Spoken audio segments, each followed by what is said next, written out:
This is the Fantasy Football Show with your host, Smitty.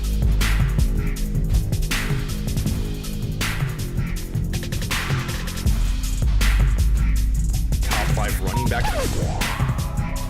You're watching the Fantasy Football Show.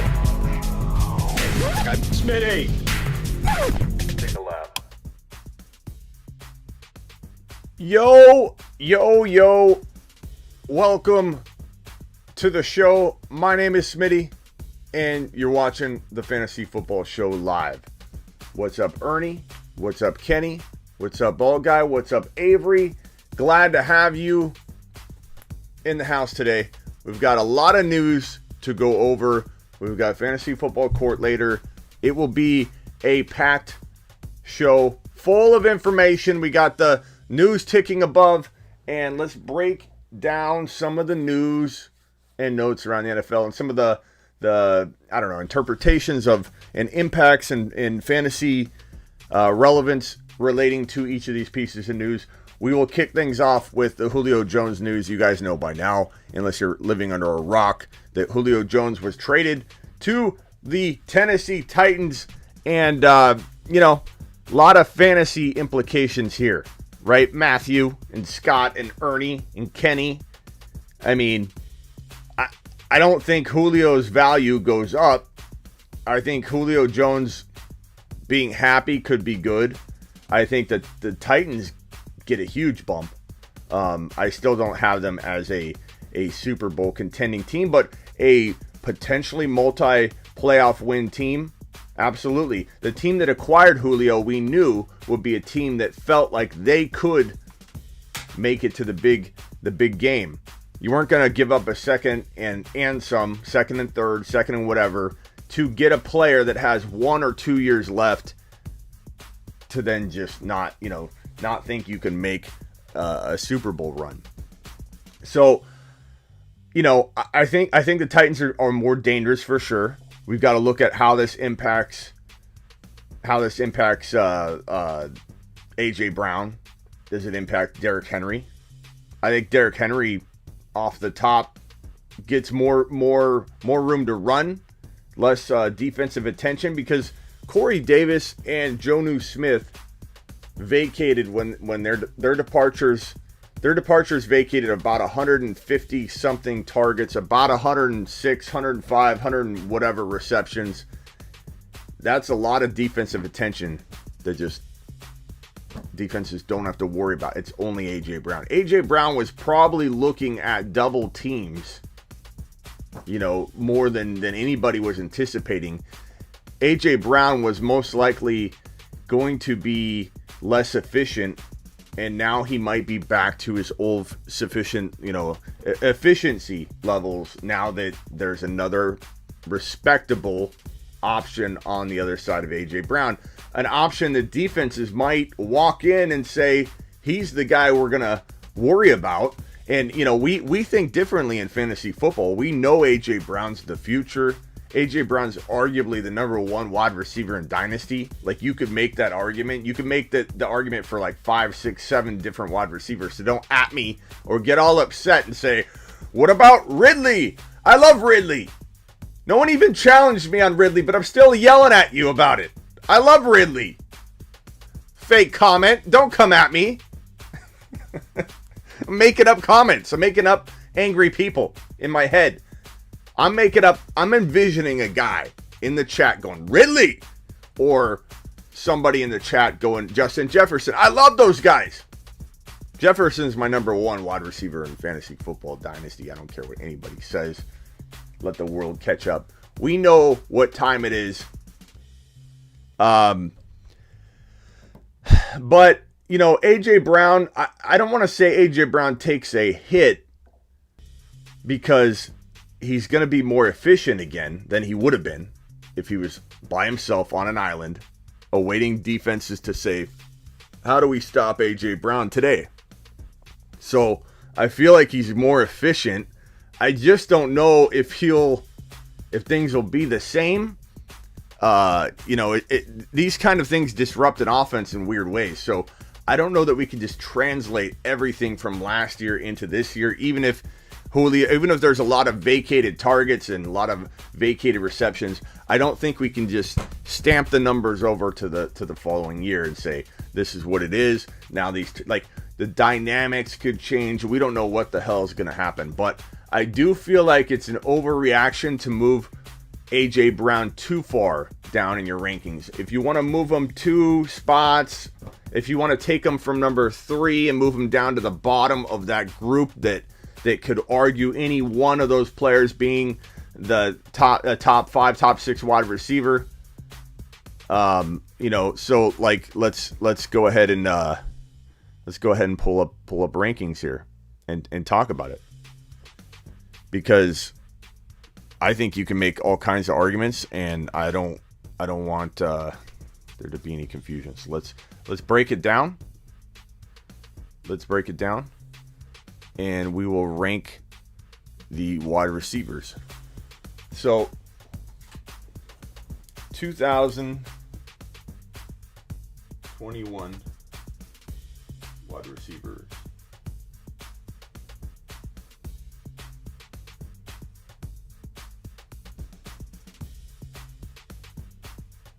I think you can't even see that, so move that one over. 4, 5, 6, 7, 8.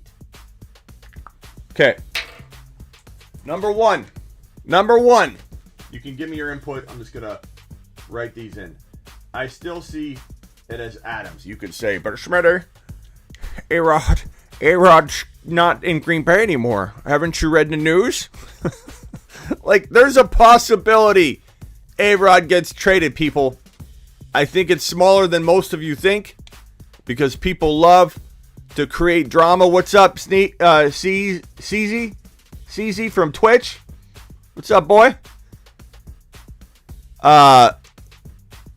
There has to be an app or website you could use for this, right? For what, Slash? What do I need an app for?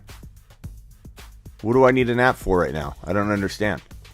Why would I want an app right now? Diggs, I agree Diggs could be the number 1, bro. Ernie, you aren't. What's up, Leo? So let's throw Hill and Diggs here and say, let's call this, oh, you're Sid? What's up, Sid? Let's call this, rearrangeable to whatever tune you want. Okay? Adams, Hill, Diggs, Hill, Adams, whatever you want. Who's next? Is it Ridley? See, that's where AJ Brown kind of moves down. And it's like AJ Brown kind of moves down because Ridley, by default, this correlates and is parallel with affecting the value of Ridley. So you could put Ridley here. I wouldn't hate that at all. I think personally, this is my ranking. You guys might feel different. But I have Jefferson, even in redraft. Now, mind you, you can take clear advantage of Jefferson's value, which is not right here. Okay? You can probably draft him more around this range right here. 8, 9, 10, 11. Depending on how oblivious your league is. But I think once you get right in this range, yeah, you could put Hopkins here. You could put AJ Brown here. AJ Brown, Hopkins, AJ Brown. I think this is where we start to worry enough. You got DK. You start to worry enough to where AJ Brown was right here. He was 4-5, I think, for everybody. This is where AJ Brown used to live, in the 4, right after 4 or 5. But because of this move, because of the uncertainty, we have DK who could move above him. We got Hopkins who could move above him. Jefferson, for some of you may have had Jefferson below him until this. all it's doing is moving around really good players that all have an argument and a case to be made to be a top 5 wide receiver. That's all. It doesn't mean that we don't love A.J. Brown. It doesn't mean A.J. Brown can't still be the number 1 dynasty wide receiver. It doesn't mean A.J. Brown can't be the number 3 redraft wide receiver. He most certainly could be. It just gives you a little bit of a reason to maybe bump people around a little bit. And there's nothing wrong with that. There's nothing wrong with having A.J. Brown 5. Nothing wrong with A.J. Brown at 7 or 8. Absolutely nothing wrong with it. I like every single one of these guys. This could be the number 1 wide receiver in fantasy football in 2021. This could be the number 1 wide receiver in fantasy football in 2021. This could still be the number 1 wide receiver. So could he. So could he. Do you see a pattern here? There are 8 freaking guys that could that could finish as the number 1 wide receiver without any one of you batting an eye or being shocked or your jaw dropping or being all like flustered, like I didn't see that one coming. And there's still 1 or 2 more. If you throw in like Mike Thomas, maybe he's healthy, maybe he's not. You know my boy Lamb is in this mix. Lamb could finish as a top 5 wide receiver. Keenan Allen, as Justin just wrote in the chat, could finish as the number 1 wide receiver.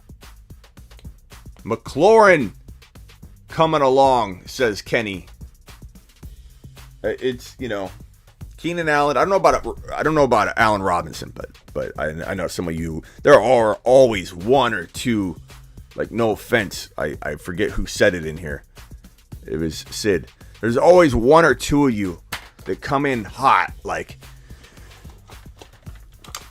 What about Allen Robinson, Smitty? I picture this person in a panic too. I picture Sid being in a panic. What about Allen Robinson, Smitty? Out of breath, running to the computer, wanting to squeeze it in, wanting A-Rob to get the respect he deserves. No A-Rob. This is redraft, Billy. No Chase yet. Stop getting excited. We all love Chase, okay? You're not the first one over to the Chase podium, Billy. This is redraft. Everybody wants to be the first person to call out Chase as the number 1 wide receiver in redraft. Billy.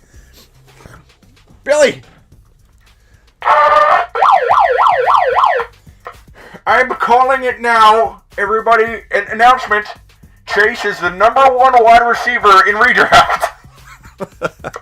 Billy, I know you probably thought this was Dynasty. I'm just joking with you, bro. Okay. Rest in peace, earphone user. Sorry, JW. Okay. So, Lamb, MT, if this were Dynasty, Billy would be on point. Billy would then enter the chat appropriately and be like, Jamar Chase, baby. Like, if we're talking Dynasty, what's weird is no one here but Hopkins. You could worry about MT because of the injury, but no one here but Hopkins is an older dog. Hill and Adams would definitely take a dive a little bit if it was. Oh, I'm not even sharing the screen. Adams, Hill. Let me get a better marker here. Hopkins, Adams, Hill. These guys get affected if we start talking Dynasty. I'm not saying we don't bump them all around a little bit, but these guys take a little bit of a tumble in Dynasty. This guy takes a climb. This guy takes a little bit of a climb. He takes a climb. He takes a big climb. Diggs is not a spring chicken, but he is not old at all. So don't worry about Diggs. Same thing with Ridley. These guys are not spring chickens. They're younger versions of these guys, so it's fine. Throw Chase in there. Throw Devontae Smith in this bag of tricks right here. Don't be doubting my boy Devontae Smith. So, next up, I guess we didn't finish talking about Julio. Okay, so Julio positively affects Derrick Henry because now defenses don't know what the hell to do. They're like, okay, we're going to stop Henry and A.J. Brown. Now we got Julio. The passing attack is still going to be a vertical thing. But, Henry's, he's going to have a lot of room to run. This is a good move for Henry. Good move for Tannehill. Potentially a crafty, understated move for A.J. Brown. We're not sure. Like, we don't know. I go back and forth. It's definitely not hurting him, as I just showed you. I'm moving him down 3 spots on a group of wide receivers I absolutely love. But in Dynasty, I'm not. Dynasty's top 5. Nothing. Julio's not going to be around in a year and a half, okay? In any kind of relevant fantasy football, impactful fashion. So don't even worry about it. Julio ain't going to be a concern for A.J. Brown's Dynasty value at all. So stop. On the other side of the field, or country. Not country. It's like an hour flight. Other side of the border. Ridley. Ridley goes up. Not in my mind. Not in your mind. We already had him where everybody's now going to rank him. It's kind of annoying. Kind of frustrating. Yeah, Smitty, I've been thinking the same thing the whole time. On my Instagram post I put up a couple months ago, I got so much hate. I said Calvin Ridley, top 12 overall player in 2021. And, picture of Calvin Ridley. Maybe late second rounder. Are you crazy? Like, the hate I got on that post, everyone's going to forget they were a part of that. Like, everyone loves Ridley now. Ridley's top 5. He was already top 5. This move just helped catch you up if you finally feel like he's top 5. Ridley was number 1 out of all wide receivers in fantasy football for a string of games last year.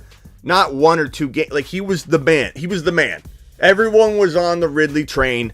Then Julio popped off a little bit mid-season before going down. And people were like, never mind. Ridley's not the guy. Julio's still the guy. Like, it was pitiful. The disrespect that everybody threw at freaking Ridley after he had just proven he was a top 1 to 5 wide receiver. What's up, Jack? What's up, Damon? What's up, gaming? Ridley's perceived value goes up. His value goes up too. Like he's gonna get more targets. Now here's the thing: if Julio would have left with no Kyle Pitts on roster, wouldn't have been a good thing. This would have been a similar situation that A.J. Brown was looking at and nobody was talking about, where there's no one else.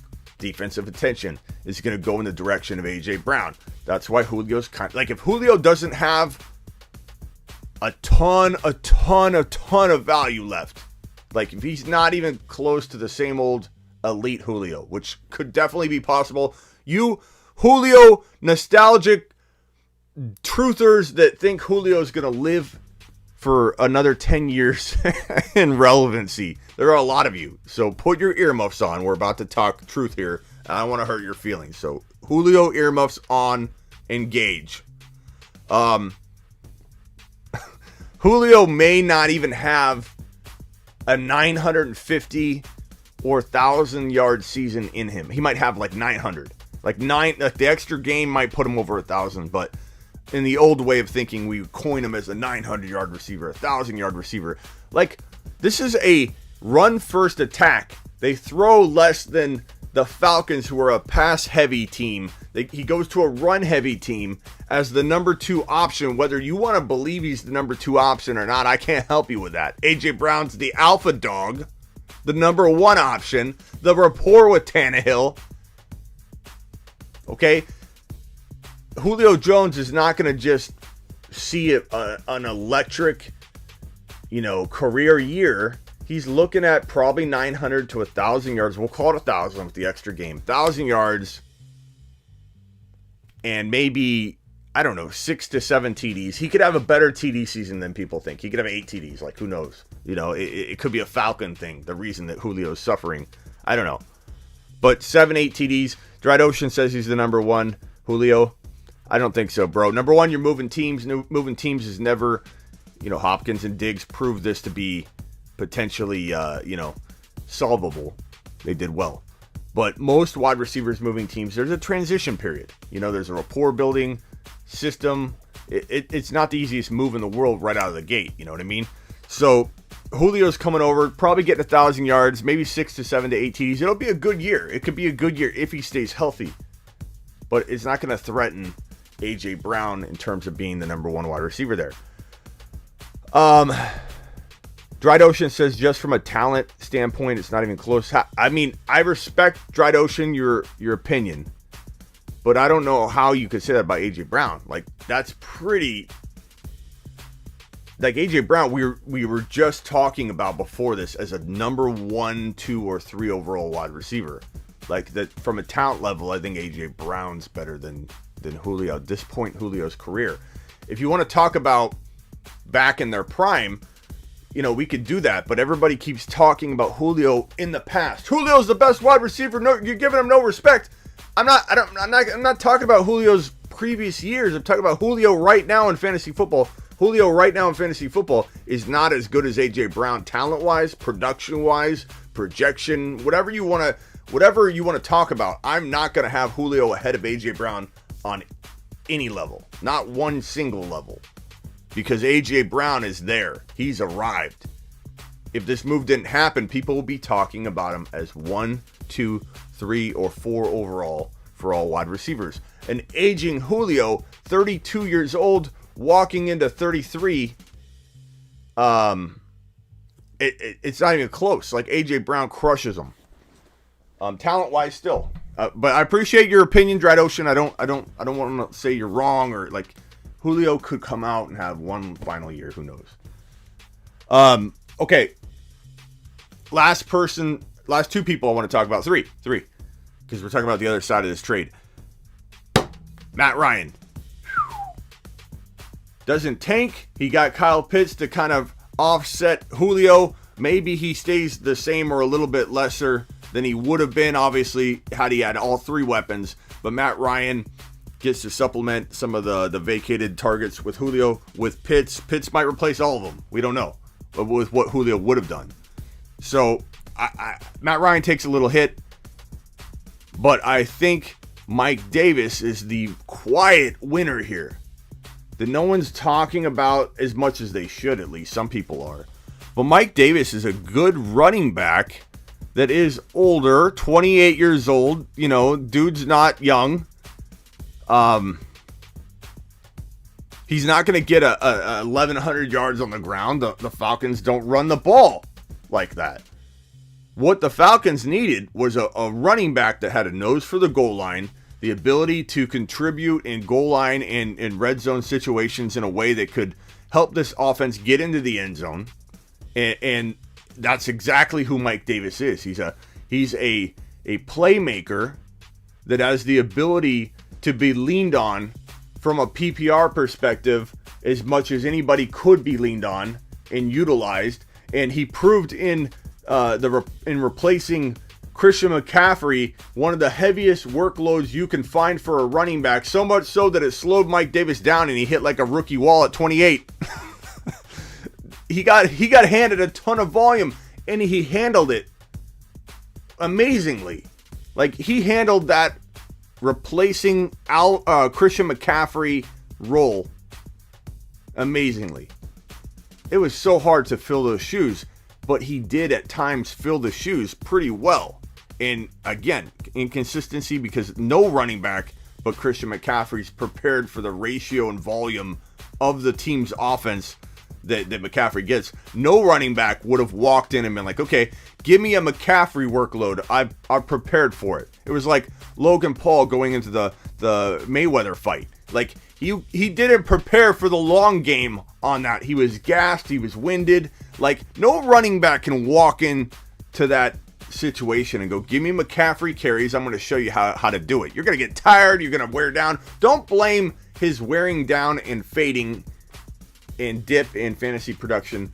Don't blame it on Mike Davis. Mike Davis was thrown into that without any preparation whatsoever. He was not fine-tuned to be a Christian McCaffrey volume running back. He did great. He pulled in 8-9 receptions. That was a bad fight. That fight was trash. Logan Paul. How is Logan Paul 0-1 0-1. No wins. 0-1 to KSI.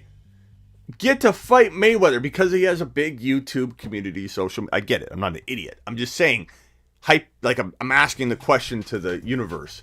Why is this allowable? Because you have millions of followers. How do you get to fight Mayweather when you have an 0-1 record and you're horrible at boxing? It's like no one trained Logan Paul to even understand that his hands need to be raised up while you fight. He was fighting like this. I'm more disappointed that Mayweather couldn't knock him out. And I don't know if that was a part of the deal, but people are saying that Logan Paul got knocked out and he was standing up, knocked out. First of all, you can't stand up if you're knocked out. Come on. There's no way he would have been held up by Mayweather. Those rumors are dumb. But it was a garbage fight. Back to Mike Davis. Dang it, I got sidetracked. Mike Davis. Mike Davis is good. Mike Davis is going to pull in a bunch of receptions. Mike Davis was able to pull in 8, 9. I would box Jacobs. I'd box the clown. I'd box whoever we want to. It'd be fun.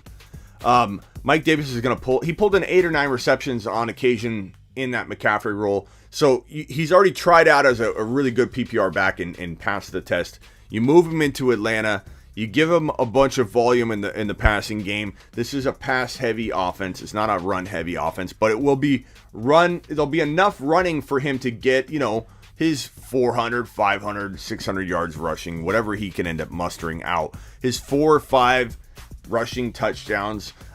Maybe he pulls in another, I don't know. He could pull in a grip. He could pull in 50 to 60 receptions. It's tough to know how much they'll use him, because the vacated targets from Julio probably, Kyle Pitts will probably absorb a lot of them, and his value goes to the moon right away, just like that. Kyle Pitts didn't have a whole lot of target share before the Julio departure. I mean, it was going to exist. He was going to do well, but now he gets thrown to the wolves. You'll see Kyle Pitts get moved along really quickly. And this is great news for Kyle Pitts' redraft. I mean, Dynasty, he would have been probably in the same position maybe, 2-3 years from now. But this moves him along a lot faster. And Mike Davis is such a good PPR option for Matt Ryan.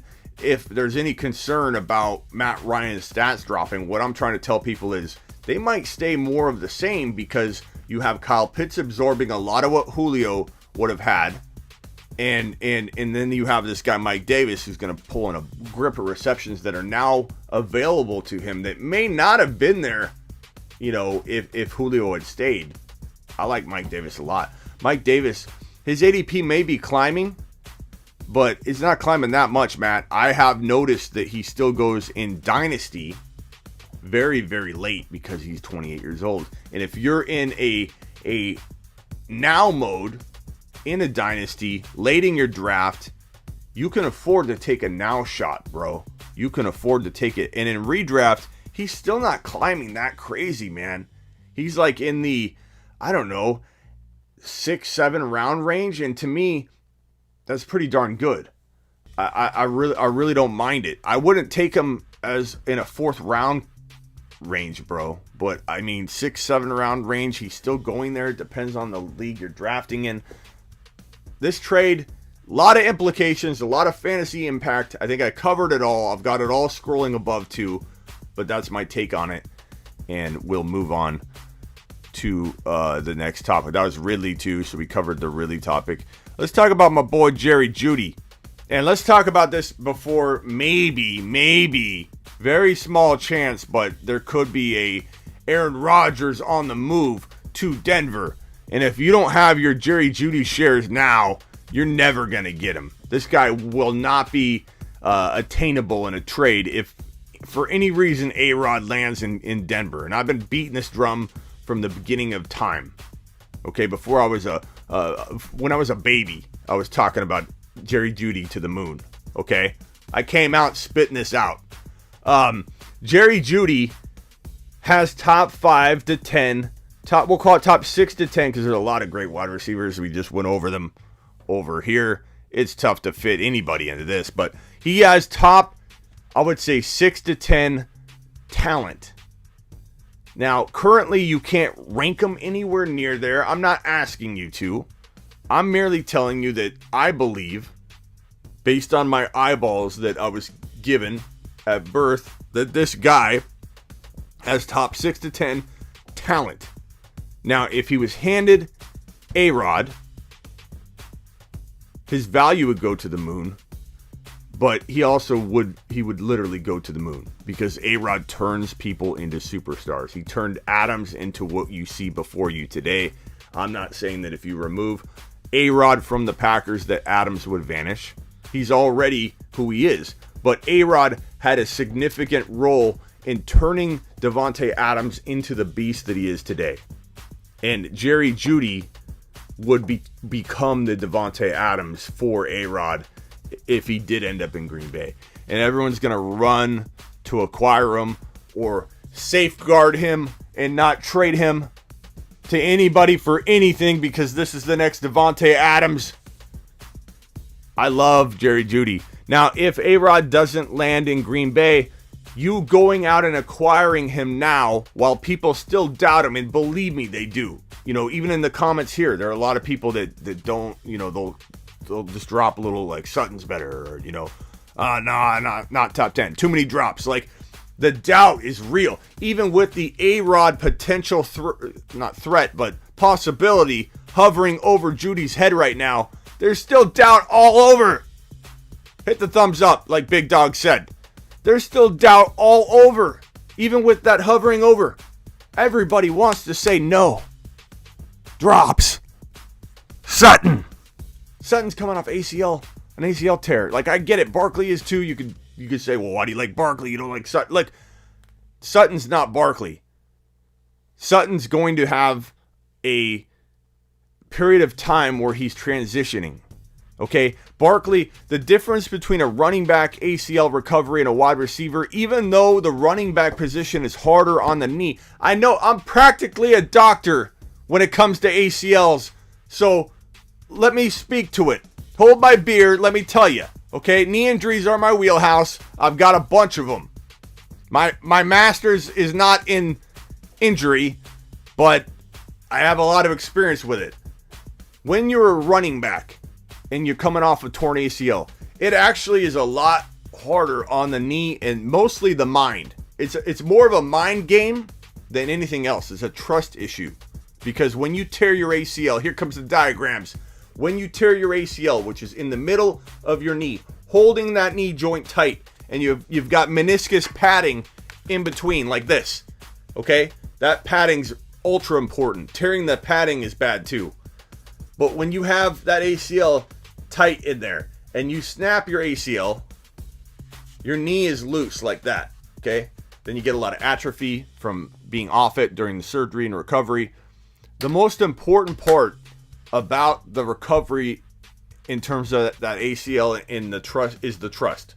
So when your knee is tight, like Saquon Barkley's, wrapped in muscle, his knees wrapped in muscle, his thigh strength, you know, their AJ Dillon, Mike Davis have entered the conversation in terms of who has the strongest quads in the NFL. But Barkley's right there. And his knee and joint, I venture to say, is probably one of the tightest his doctor has ever looked at post-surgery.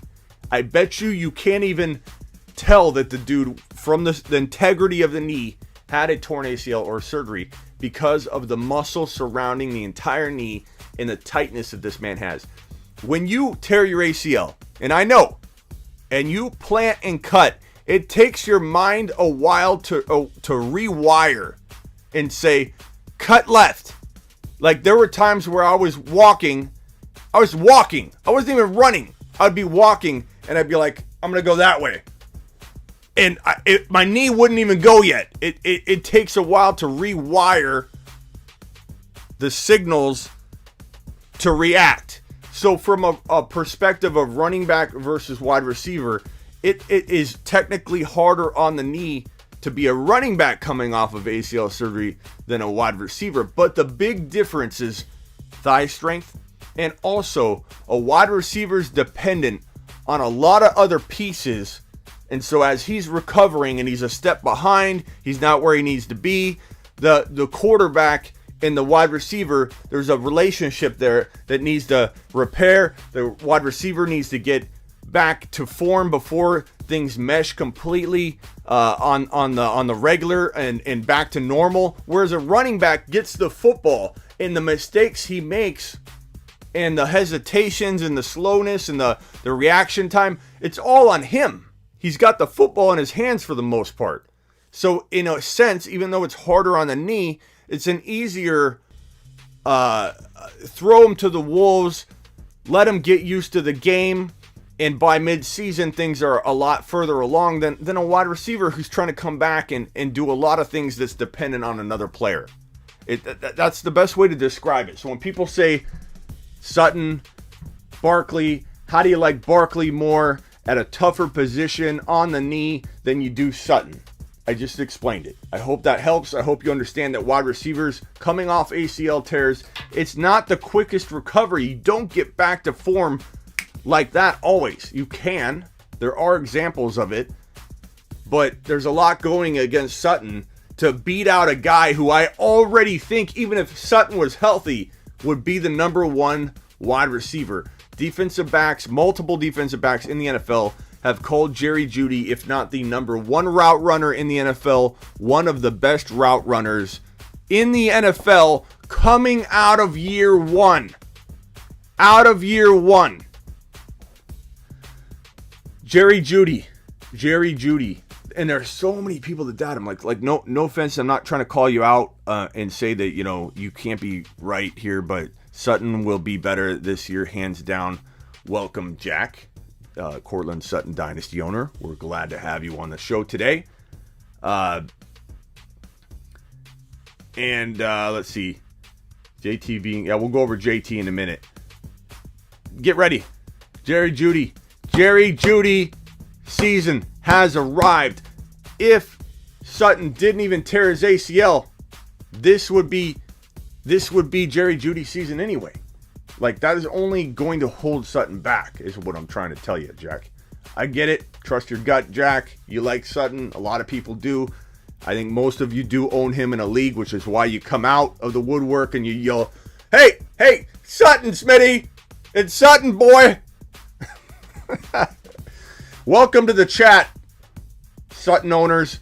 Glad to have you here. But Jerry Jeudy is, according to multiple defensive backs, the number one route runner in the NFL. Okay? And he dropped some footballs. So did Devontae Adams. He's in good company.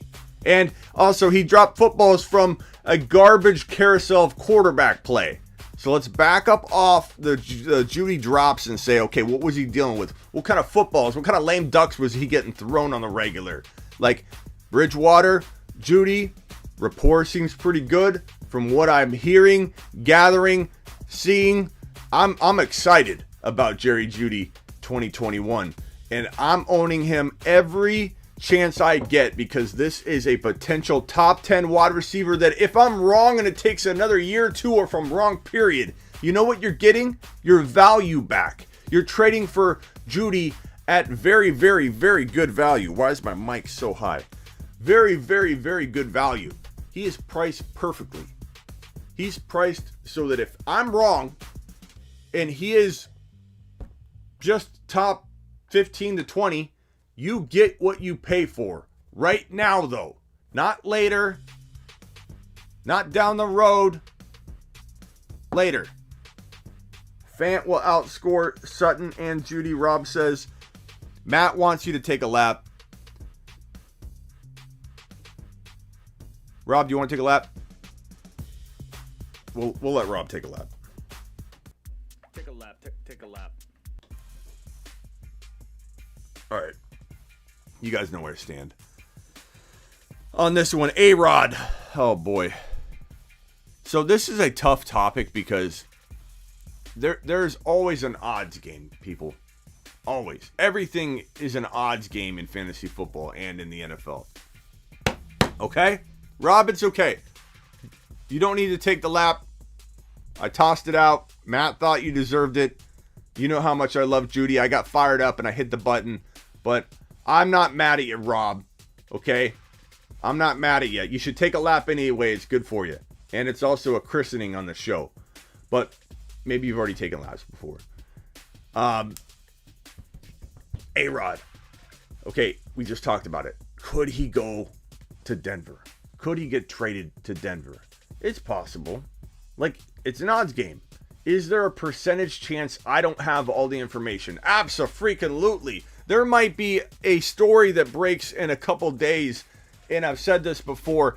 Maybe A-Rod walked in to the GM's office and head coach and took a dump on their desk, okay?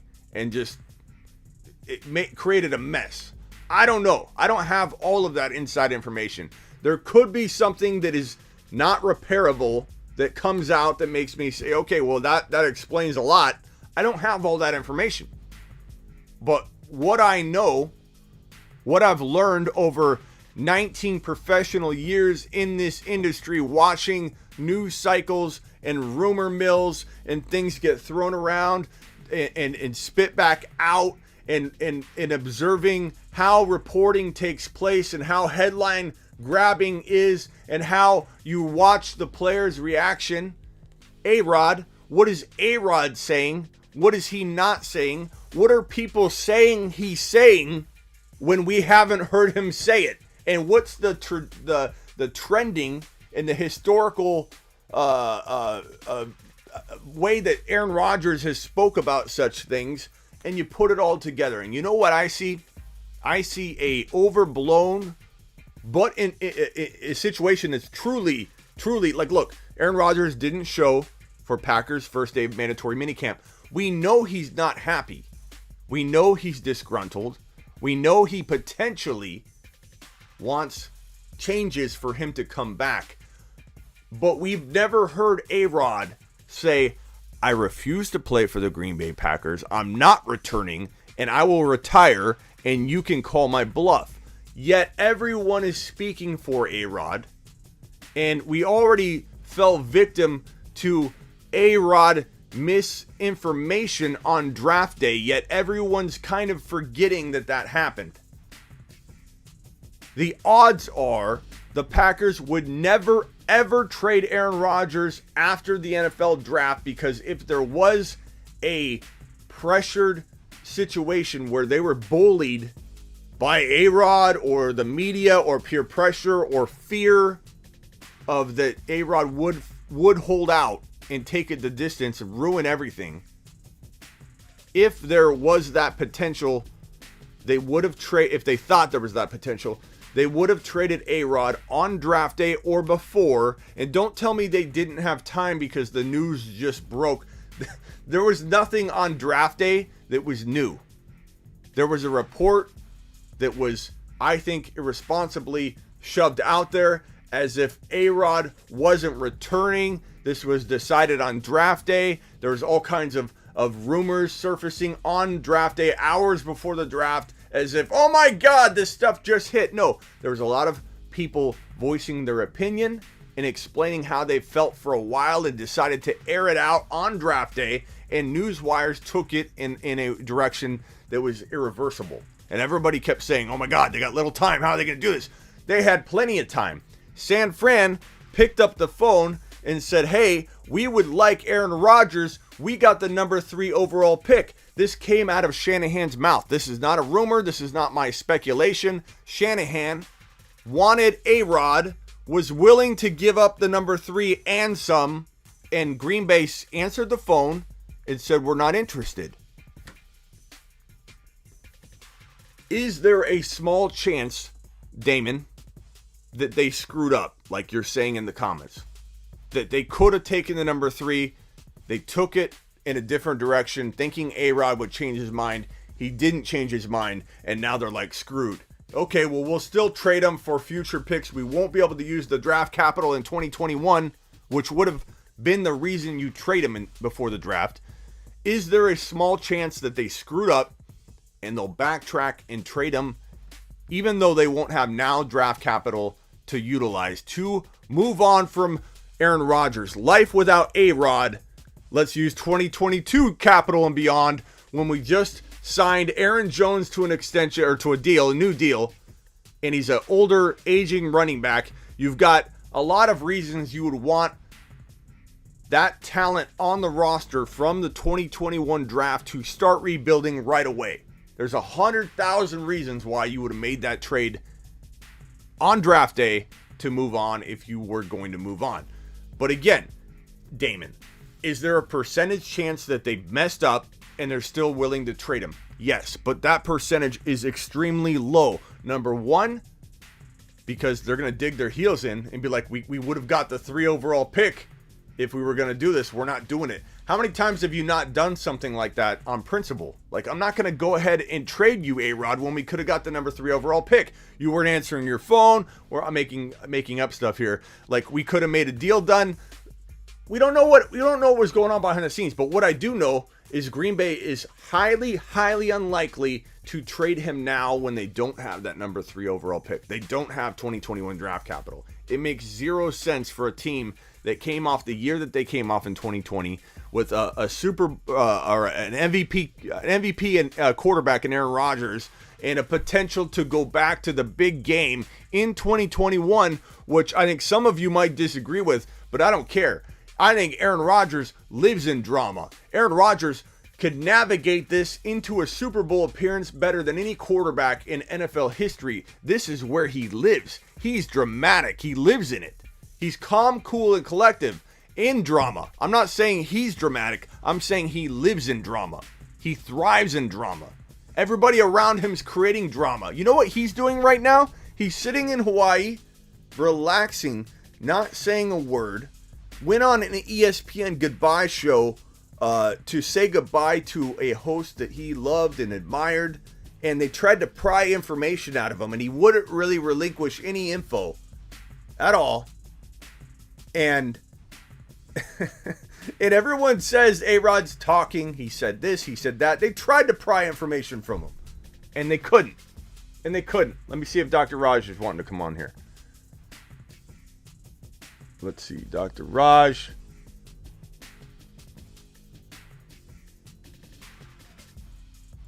Let's send him a link. It's possible.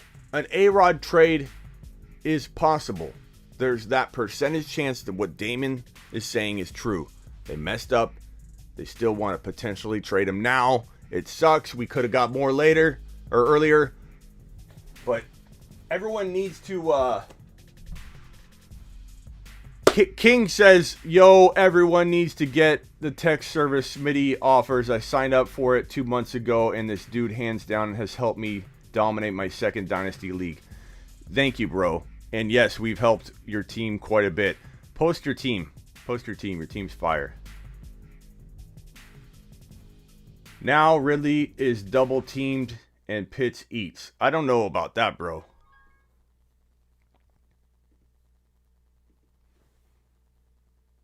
What's up, Raj?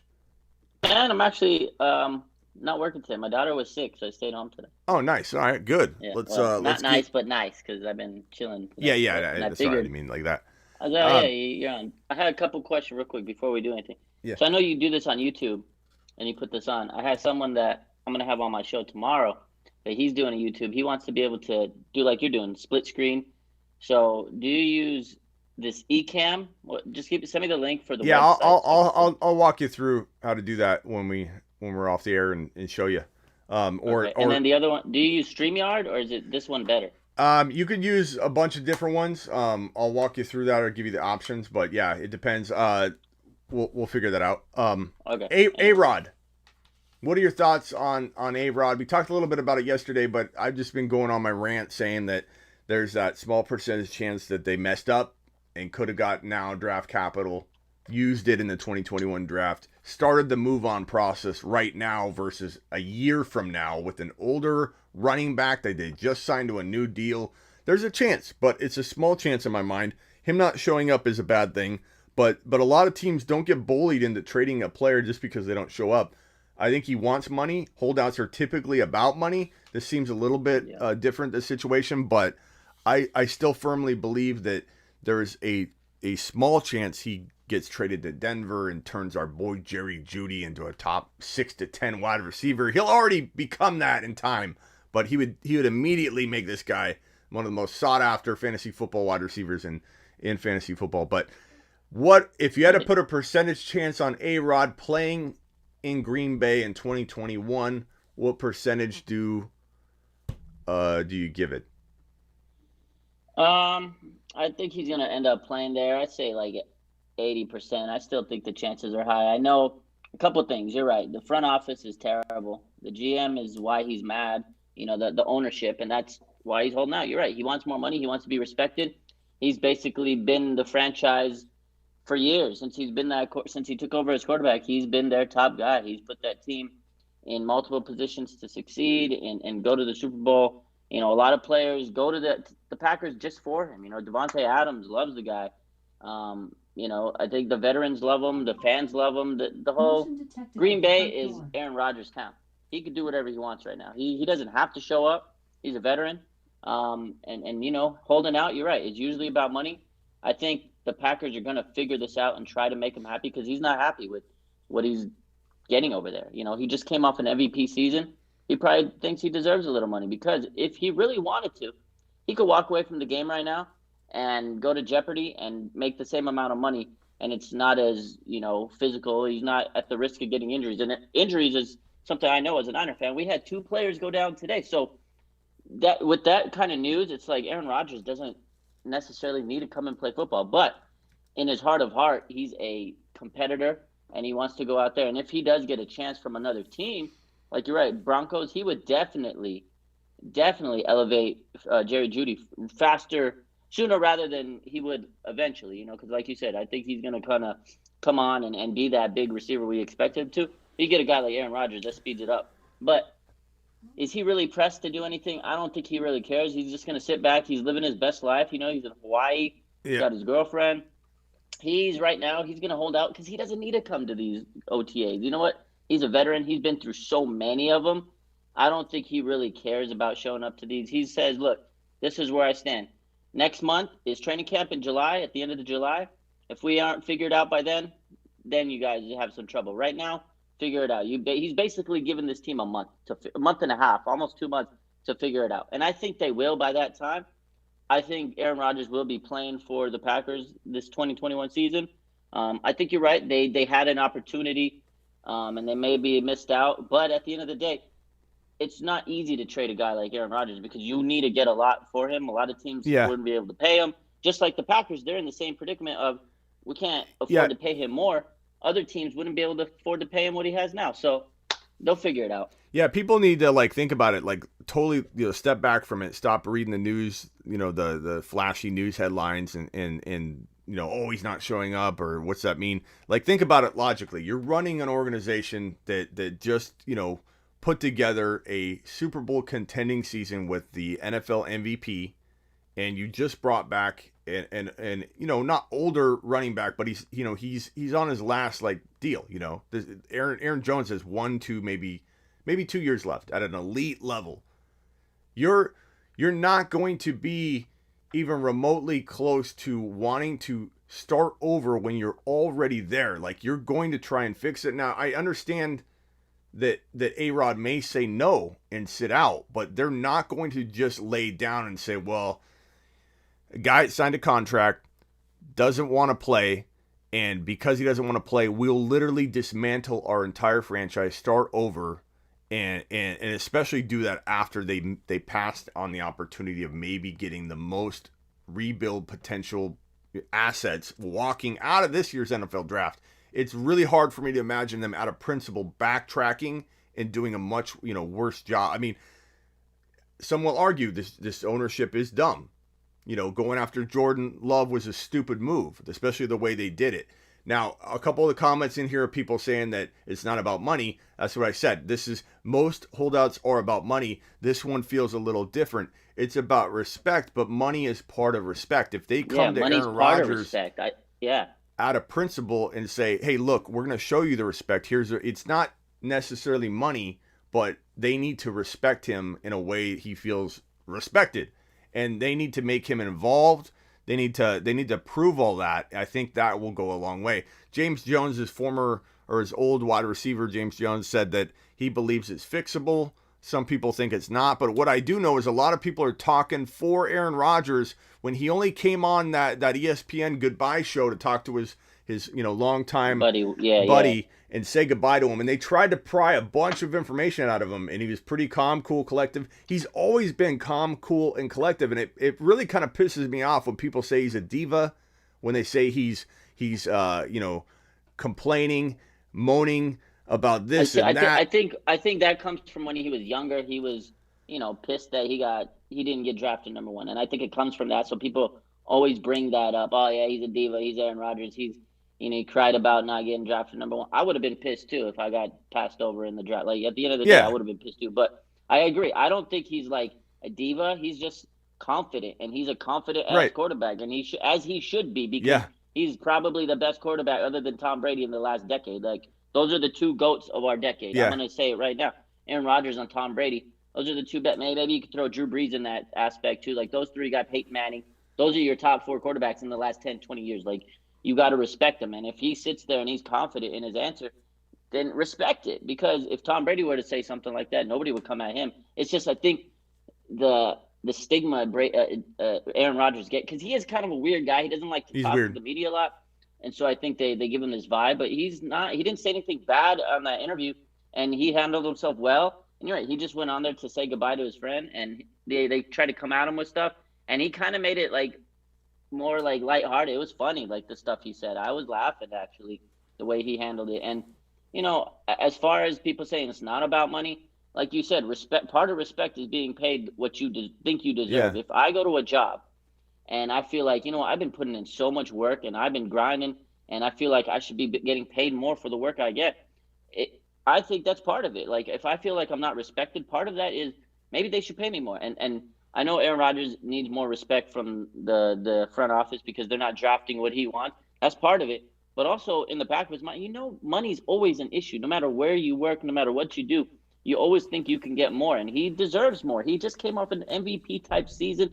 And I think money's part of it. I think people that say it's not, they'd be crazy to sit there. Because if they put themselves in their shoes, you damn right they would want to ask for more money themselves. And I don't think it's the biggest problem, because Aaron Rodgers, he's sitting pretty. It's not like he's eating off the dollar menu. But he definitely wants the money he feels he deserves. Because at the end of the day, he's going to hang it up. He wants to be able to be comfortable in the rest of his life, which I'm sure he is. But you always want to have the most you can get and capitalize in this game of sports, because especially football, tomorrow's not guaranteed, because you can go out there, and I'm not trying to say it's going to happen, but I'm not trying to put any bad juju on anybody. You can go out there and have a career-ending injury like that. Look what happened yesterday with the Niners. 2 players, non-contact injuries, ACL, Achilles. Those guys may never play again.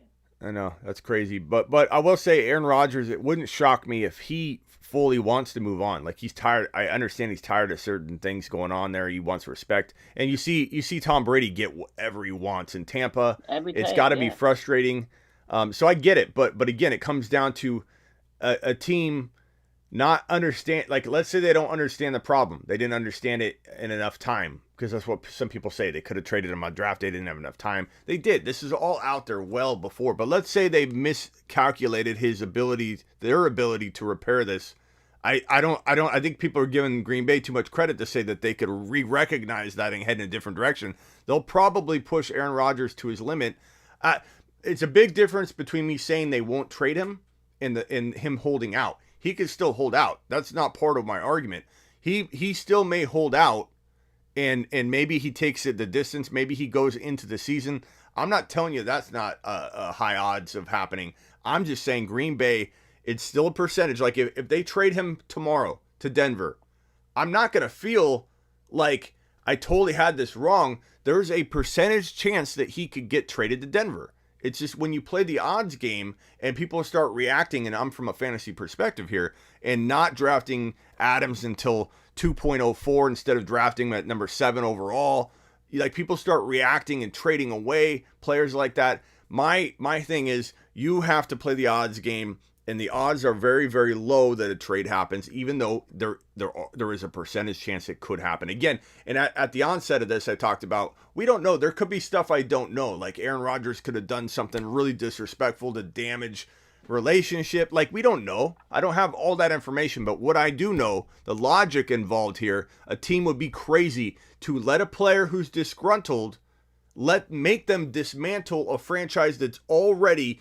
some would consider top 4, like in terms of like being able to make a Super Bowl appearance. Like, I firmly believe Aaron Rodgers would thrive in the drama behind all this. This would be a storybook type ending to Aaron Rodgers' 2021 season, is through all of this, handling all this, taking his team to the Super Bowl. It could easily happen. This team is capable of doing that. They're good enough.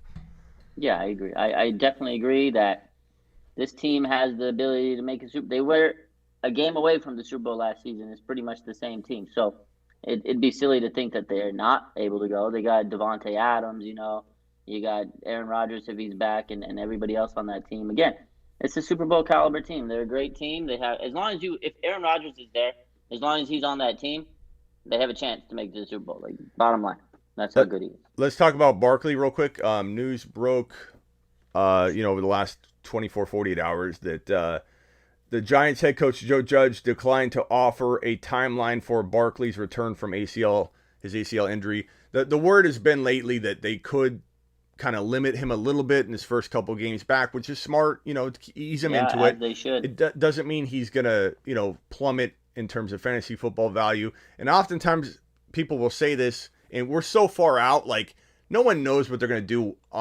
during week 1, right, Raj? We're so far out. Yeah. His progress will be different.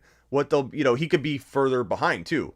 But for someone to think there's already a prescribed amount of carries in June for something in September, you're a physical therapist, Raj.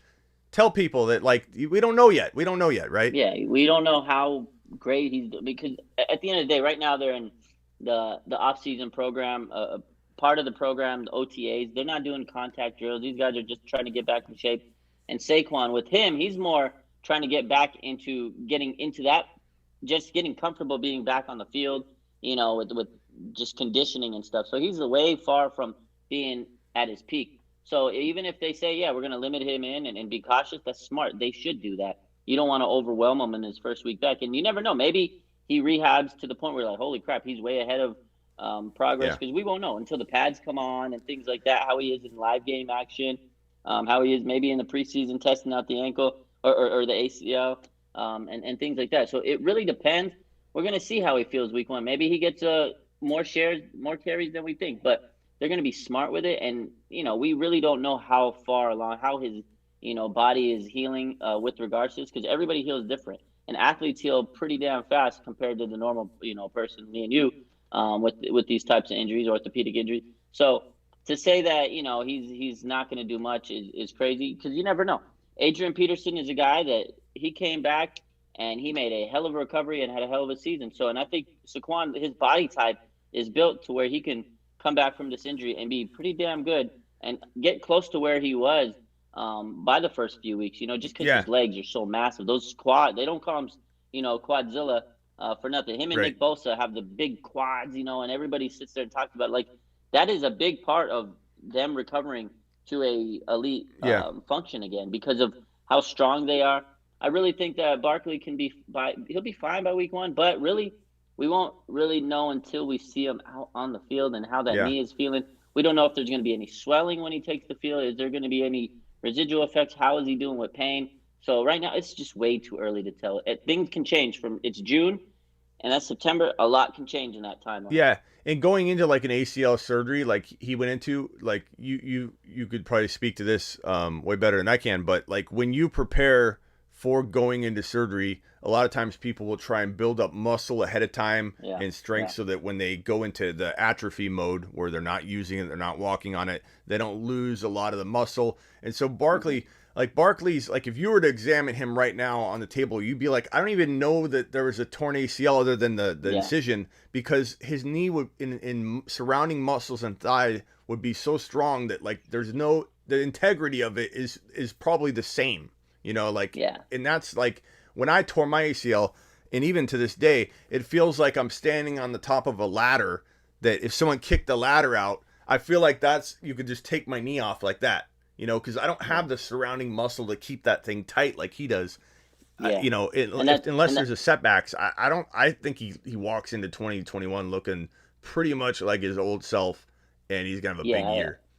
I agree with that. And again, it's like you said, like the stronger you in going into any type of procedure, you're gonna come out faster. You're gonna rehab better, and that's what we do as a therapist. That's what I do. Like some people will come in and they haven't had their surgery yet, so we're trying to get them ready for that event.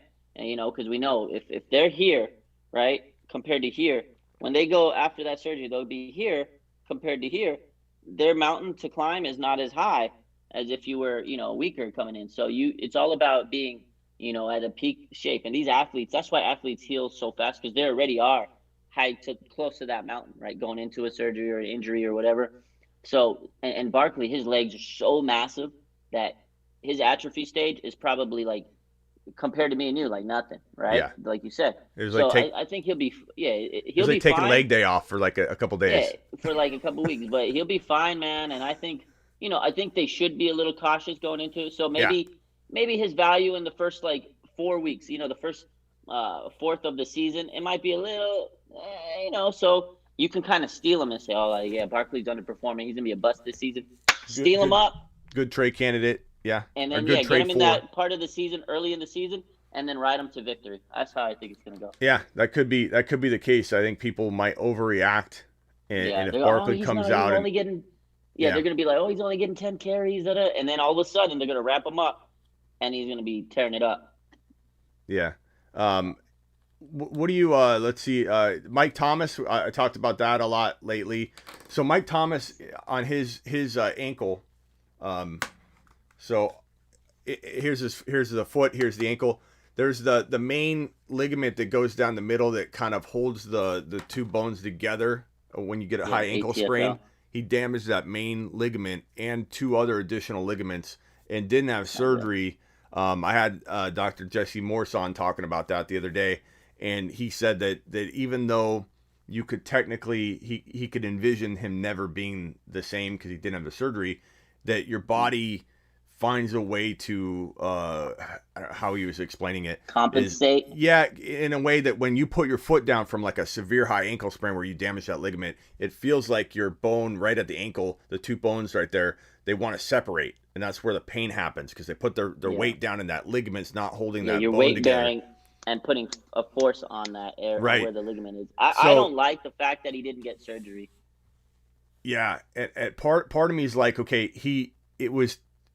and Dr. Jesse Moore said that he should have had the surgery 3 days after it happened, and he didn't. And we don't know why he didn't. Agree. I'm not sure. I think he wanted to come back at some point during the year, and it was a mistake. He didn't heal naturally quick enough and ended up missing more time. He injured, I forget what else he injured, a hamstring or whatever.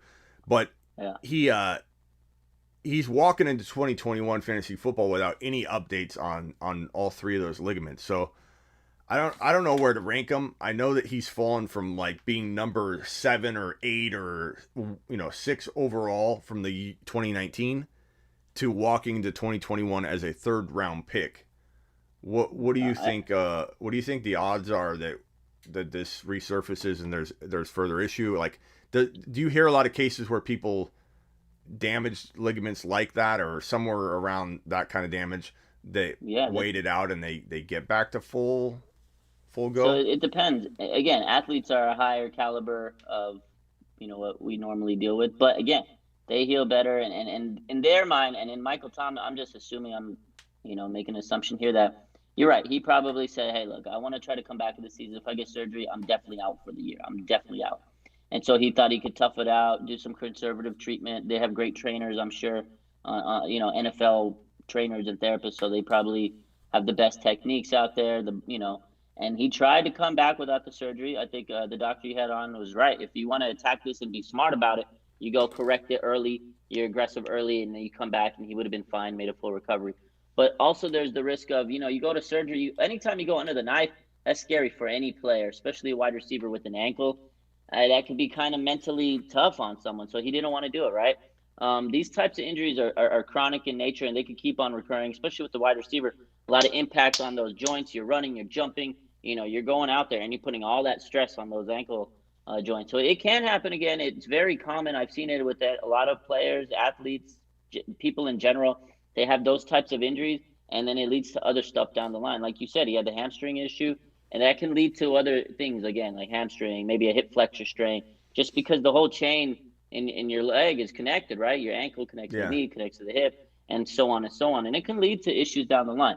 But again, these athletes are the best in the world, and they train like meticulously. But the fact that he didn't get the surgery is concerning to me, because I feel like he should have and just said, hey, look, it's a wash season. Yeah. Let me come back next season stronger than ever. But again, athletes want to go out there and compete. They want to play. They don't want to be told they can't play. They don't want to go under the knife. That's why they try to save, if they can, until off-season. They get off-season surgery. A lot of these players will do that. They'll try to tough it out and go into off-season surgery, because you have that whole, 7, 8 month, 9 month period to kind of get better, and they can. So I think that's what he tried to do. But then I guess my guess is, by the time the off-season came, he probably felt like, I feel good enough where I don't really think I need to go under the knife and risk it. It's anytime you talk about surgery, that's risky, and especially with the player that's getting older and older. And he's still got one more contract in him, right? He's still got one more contract. Now imagine he goes into his next contract and they say, oh, you got a history of surgery under you. That's when it gets dicey, and he may not ever make the money that he thinks he can make. So in the back of his mind, he's thinking of his financial stability. I just think I don't like that he didn't, though, because I think it can recur. And they're going to be using him a lot this season with, Drew Brees is out, and who knows how that offense is going to be. They're going to be really counting on this guy to take a lot of weight on his shoulders. So I just don't like the injury. Yeah, I'm taking him in like 1 or 2 leagues out of like 10 or 12 or whatever. I'm so taking like 10, him in this many leagues. Yeah, 10. 0. I'll take him in like 10% leagues. 1 out of 10, something like that. 0 for Raj, because he's at 3.5. 3 point. It seems like a good bet in at least one league, but I don't like. Basically, from the information I gathered, it was like he has a good shot of never being 100% again, because he didn't have that surgery. He will compensate, find a way to play, and use the foot differently.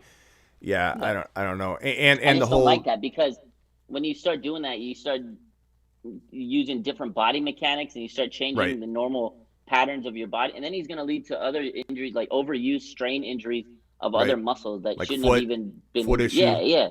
There's gonna be toe issue, turf toe stuff. It's just gonna be bad. Yeah. So I'm definitely away from a Michael Thomas. Little concerned. Galladay. Yeah, Galladay. Hopefully Galladay stays healthy this year. I feel like Galladay was kind of like, I don't know, exaggerating his injuries because he wanted out of Detroit so bad. I think he wanted out, so he was like, he might be fully healthy, man. I feel a lot of players do that. They're like, oh yeah, I can't play, and then they go hit the market. They're like, they tell the people, I'm so good, I just wanted out. It was like James Harden. I feel like that. Yeah. Oh yeah. The fat suit. James Harden. Somehow he was like 600 pounds. The next day he shows up to the Brooklyn Nets. He's skinnier than me. I'm like, bro, how did you even do this? Bro, like, he definitely had the fat suit. Was it honestly, I'm asking an honest question. Was he wearing something, or was that legitimate weight loss? Like some people argue both sides. I swear, I think he was wearing a fat suit. Like, to me, because there's no way. It looked like he swallowed a watermelon, or he was like 9 months pregnant, and then the next day he's like super svelte and thin, and I'm like, there's just no way. It was crazy, bro. I feel like he was wearing a suit, man. Yeah, that's what Galladay was kind of pulling. He was pulling the James Harden thing. I think he was, because he didn't want to stay with the Lions. He knew he was going to get out of there. That would have been a bigger deal, though, if they if they could go back and say, hey, this was a fat suit that was like tampering with his contract or what. I don't know, man. I feel like people even knew. They didn't kick because they knew he wanted out. What are you going to do? Are you going to we'll kick you off the team? Somebody's going to sign him. He's James Harden, bro. Like, it doesn't matter. He just I couldn't believe it. I couldn't believe when I saw him that day, that he looked like he was like so big. Yeah, it was a good move. It was almost as good a move as using Grandma to get out of the Raiders situation. That AB, Grandma, we did it. Grandma, we did it. James Harden. Maybe Grandma was a part of that, and she supplied James Harden with the idea. Because I don't know. I think AB's grandma is the best solution to getting out of any problem. She sounds like she knows what she's doing. Does Grandma know how to prevent injuries? Because we need someone to help us with that with the 49ers, man. Yeah, maybe we'll get. Devastating. I woke up to not just one, but two. You got Justin Skule tore his ACL. Granted, he's not a starter, but you need your depth pieces. And then Tarvarius Moore, who could play as a starter this season, safety, he ruptured his Achilles. Those are bad injuries, man. I wonder how hard it'd be for me to get Antonio Brown's grandma on the show. I bet she's not getting a lot of calls for interviews. She might jump to it. I don't know. Business might be booming. Call Grandma though. That'd be me. That'd be my favorite interview ever. That would be. Dog, I want to know the details. Can we get her on Instagram so I can go live with her too? Yeah, we'll bring her on. All right, Dr. Raj, I appreciate you. Last question. Any final any final thoughts on Sermon, Trey Sermon, and the ability for him to play at a high level right out the gate in 2021? Like, what are you hearing in San Fran? Is Trey Sermon the breakout rookie running back we predict to be? Is he looking like he might get 10 plus carries in week 1 if you had to guess right now? If I had to guess, yes, just because the way things are kind of going with that backfield, Mostert's coming into camp with a little issue, but he always has a little issue. But again, you don't want to give Mostert 15, 20 carries. You want to give him 10 carries. So Jeff Wilson Jr. was a guy that was going to slice into those carries. He's injured for 4 to 6 months. Jermichael Hasty, he's still coming in, rehabbing from his collarbone, but he's looking okay right now from everything we hear.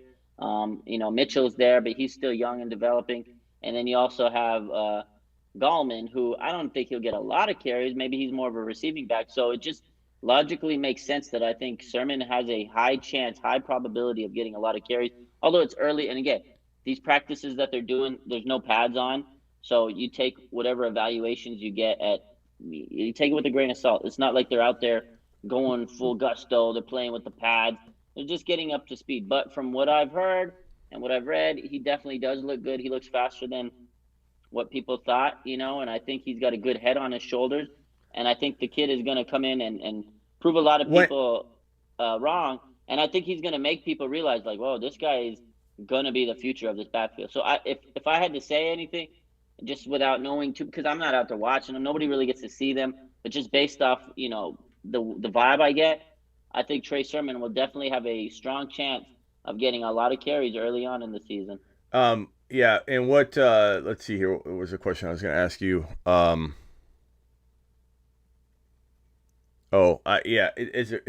kind of spaced on it, but it's going to be amazing. I think Sermon's going to be a league winner potentially, like down the stretch. I don't know about week 1, week 2, week 3, like Dr. Raj says. We don't know. I was going to ask you, when's the first day the Niners will be in pads? So actual training camp, because right now it's OTAs and stuff, is July 31st. So next week is supposed to be like a mini camp, but from what I'm hearing, they might cancel it next week because they canceled OTA practice today. They were supposed to have one more week of practice next week leading into training camp, which is in July, and that's when the pads come on. But from what I understand, they might cancel practice next week. They're gonna speak on it tomorrow. Kyle Shanahan and everything's because of injuries. We had the 2 injuries today, so I don't know. That might even change when they put the pads on. I'm not too sure. So tomorrow, Kyle Shanahan's gonna meet with the media and he wasn't supposed to. It's like a impromptu meeting with the media tomorrow, and he's gonna discuss that. So we'll know a little bit more tomorrow, and I can probably answer that a little better because Kyle Shanahan will probably answer that, and then we can report on what he says. And then tomorrow night, I have Dave Lombardi from The Athletic at 5:30 p.m. Pacific, and I'll ask him a lot of these questions, and then I'll have some of these answers for you. So tomorrow night, 5:30 p.m. Pacific, tune in on my live show on Instagram. I'm going to ask him about Trey Sermon. I'll ask him about Trey Lance. I'll ask him about all the rookies. He's done a lot of good pieces on the rookies. We'll ask him about Jimmy, just his takes on the team. Anything else you want me to ask him, let me know, and then I'll have it prepped for tomorrow. And we'll probably ask him about that. Ask him this question. Ask him how much does the different type of offense that would be run Lance in the lineup versus Jimmy affect the decision of pushing Lance out there early? You know what I mean? Like I've always said. Text me that. I did listen to him today on YouTube, and from what he said, as good as Trey looks or whatever everybody wants to say, he's still going to need that development, and I feel like that's the sense the whole team gets. That's what all the reporters are kind of getting. The vibe is they still think that it's smart to let him develop, even if he seems ready. But I'll ask him that question, and we'll get a good debate we'll get a good answer on that, and then we can talk about that on the Quad Box on Friday. But we'll definitely ask him that. I mean, any questions you have, let me know, and then I can bring them. I'll message you when I get off here. We'll talk about the other stuff too. All right, Dr. Raj. Sure. Dave Lombardi tomorrow night. Thanks, everybody. Go follow my man Smitty on Instagram. Yeah, do that. But Raj, RSF 49ers on IG, 5 p.m. Cali time. 5:30. 5:30 Cali time tomorrow? Yeah. Tomorrow? Okay. We'll be looking for that. All right, man. All right, man. Later. That is Dr. Raj, the man, the myth, the legend. Okay, you guys know what time it is. You know what time it is. Fantasy football court. Tiggity time. So drop your questions in the chat. I'm going to move fast. Ask away, and I will answer today. Here we go. Question number 1. He had a fat suit, says Big Dog. Not a question, but a comment, and I'm going to say affirmative. I felt like it was a fat suit. You trade for the 2 spot in the Throne League. We're in a league, or I created a league called the Fantasy Football Throne, the biggest Instagram fantasy football expert league on the planet, where you, the followers, draft our teams for us. Our communities go to battle for the expert at hand. And we are one of the 12 teams, and we're trying to potentially trade the 4 pick for the 2 pick in a straight, like, entire draft slot swap. Like, you can't trade anything but your entire draft slot. We're trying to get the 2 pick, but we're voting like 50%. Some people want to stay at 4. How long should I hold on to Deshaun Watson? Well, you can't cut him if you're in a dynasty league. You got to hold him. He has a real strong shot at potentially playing in the future, but in 2021, I don't know if he's going to play at all. A lot depends on the cases getting settled, if they get settled at all, and if they don't get settled, then there's a criminal track that could proceed, and that would eventually, if there's a criminal investigation in full swing, because the civil side didn't settle, therefore there are civil claims to criminal activity, which would make the criminal side proceed, because it wouldn't proceed if the civil side settled. I think they're waiting. The criminal side's waiting to see if it settles, because then the criminal side would have no legs. But I think we're looking at least half a year, even if things worked out and settled, because the NFL is going to be like, no, Deshaun. But you don't drop him in Dynasty. You can't, bro. You could trade him. People are willing to trade for him. Ridley or Najee Harris? I assume you mean Dynasty. And I would say in Dynasty, they're pretty dead even. I probably lean Najee because he is a running back, and inside my top 10 for Dynasty, Ridley's right around there. He's not the youngest receiver in the world. He's not old either.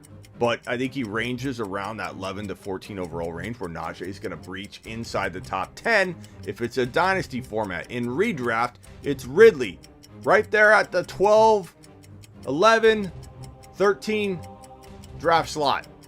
And Harris is in the second round. Don't bump Harris into first round value yet. You don't have to. Harrison redraft shouldn't be a first rounder, but he's good enough to be. But you want to take full advantage of him at second drafted player value. I will get Henry and first round 2022 for my Alvin Kamara. It depends where the 2022 first rounder is. If you don't know where it is, if it's a good team that you're getting the pick from, then it's like a 12 or 11 or a 10 pick, you got to assume. I don't like that. I mean, Henry's got a short shelf life, much shorter than Kamara's. Or I don't know if I'd say much shorter, but Kamara's got a higher likelihood of playing multiple years. Henry's probably on his last year, if he can even make it through 2021 at the volume that this guy's consumed. 303 carries in 2019, 400 plus in 2020, 2,000-yard season, curse at his feet, nipping at his heels.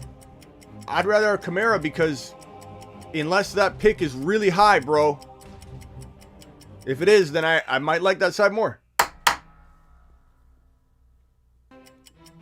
Who is the first wide receiver off the board in redraft, Smitty? Look, we did a breakdown right here, so definitely rewatch the beginning of the show. We had Adams, Hill, Diggs, Ridley, Jefferson, AJ Brown, Hopkins, DK, MT, Lamb, with all kinds of moving going on where Jefferson could be here, Ridley could be here, Diggs could be 1, Adams could be 3. There's no rhyme or reason to it. You just got to go with your gut because there are literally 8 wide receivers that all have number 1 overall wide receiver capability. I would say Adams should be the number 1 off the board, but we're all able to take advantage of this A-Rod news because it's bumping him down. People are like, should I draft him in the second round? You know, and I'm like, Adams is falling to the second round? Of course you should draft Adams in the second round. Like, that's a value. You're getting a discounted value. Imagine if A-Rod, everything gets worked out, a big fat extension gets signed. Where's Adams going that next day? Top 6, 7? QB Stafford. Oh, whoops.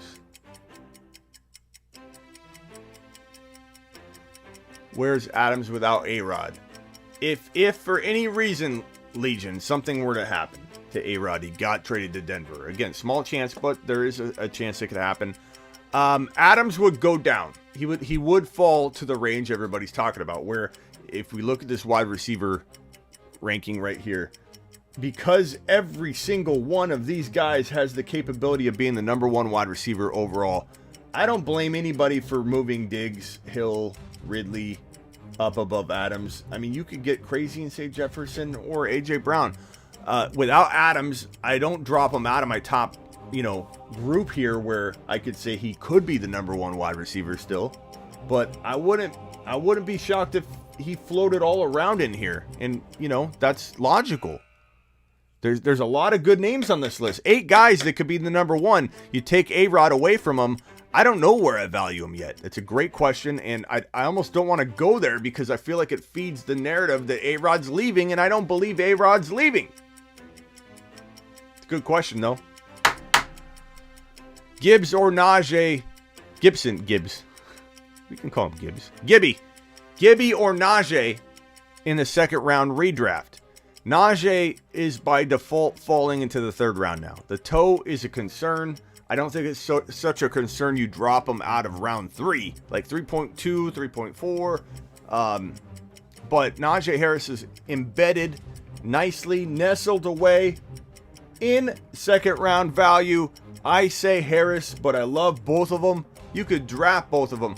You could take let's say you're gifted a 7 overall and you took Adams because A-Rod signs tomorrow. You take Adams.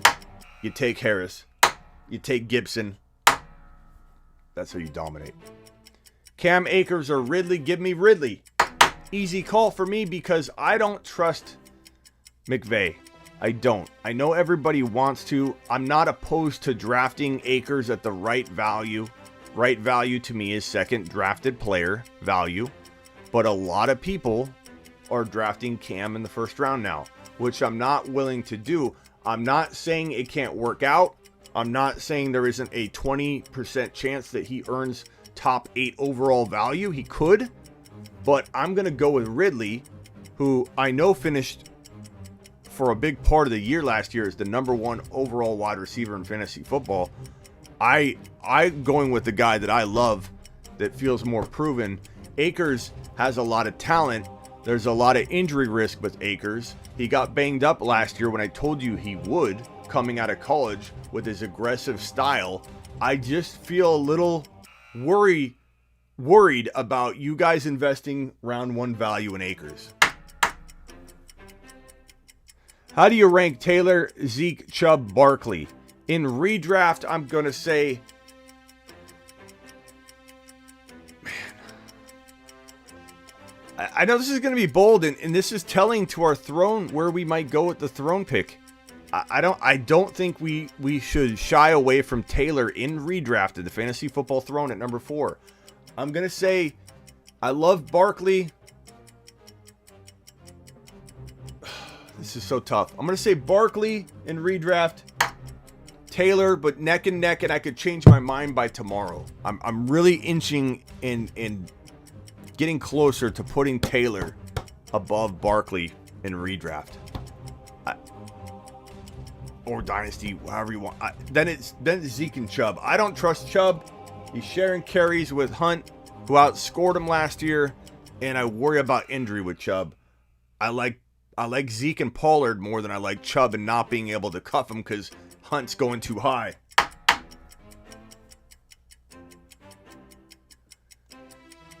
This question's way too long, bro, for a 60-second timer.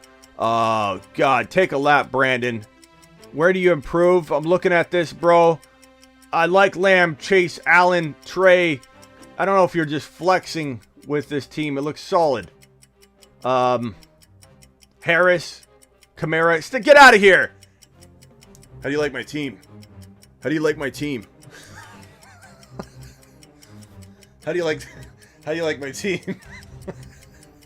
Brandon. You like my team? Does it look good? Brandon just comes in and drops his monster squad. Does it look good? He just wants a pat on the back. Contempt, Brandon!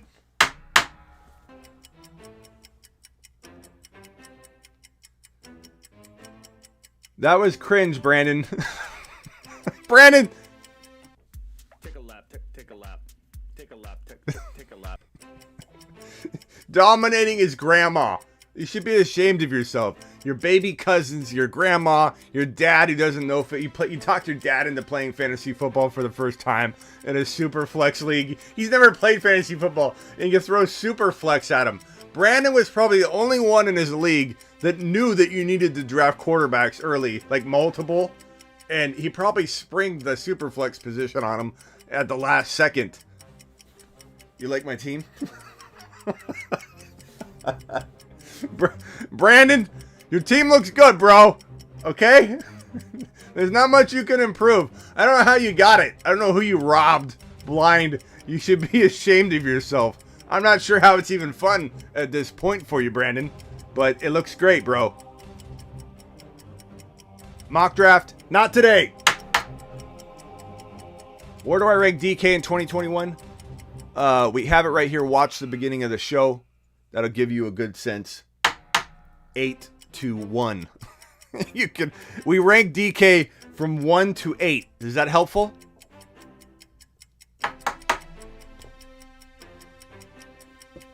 I am worried about Hines taking receptions from Taylor.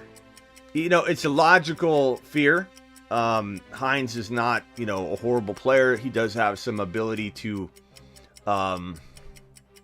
vulture some PPR work. But at the same time, Taylor's taken steps forward, and I believe that he will continue to. There's some risk, which is why I feel like Taylor isn't the locked and loaded number 4 overall pick for us in the Throne League, because there is risk. There is risk that Taylor could. We saw him not grab a hold of enough workload in the beginning of the year, but that was probably COVID, and all rookies struggle with getting PPR work. So you have a valid point. You could cuff them together, but I think Taylor's going to stand on his own 2 feet a little more than most people think.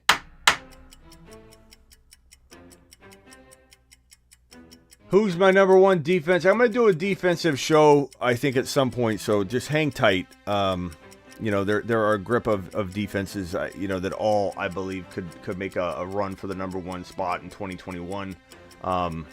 Just going off of last year's stats even, let me throw out some sleepers if I could find a few that I think could be outliers in 2021. So leaderboard, defense, If I can even find a league where I have a defense anymore, I don't think I even have one. I don't think we play defense anymore at all in any of my leagues. Leaders. I don't even have a league on this app right here where we play defense. We took defense. Defenses are dying in fantasy football. The team defenses. They're dying. Let me find you a sleeper or two. Let me just find you a sleeper. I think Arizona's going to turn some heads. Everybody's sleeping on my Cardinal defense. You guys don't know what's coming. You don't know what's coming. My Cardinals are going to turn heads in 2021.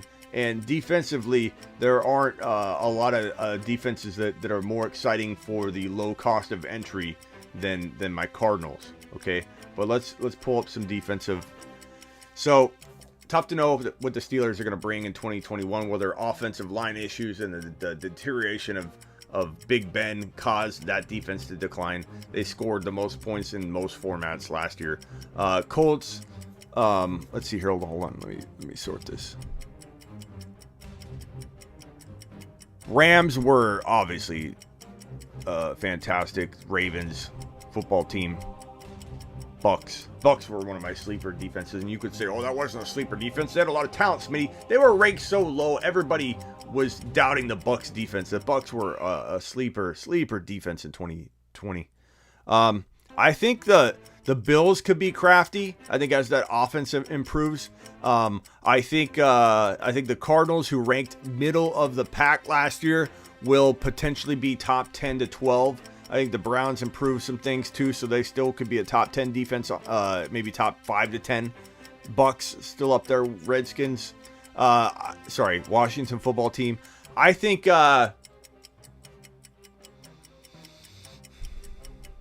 Dolphins.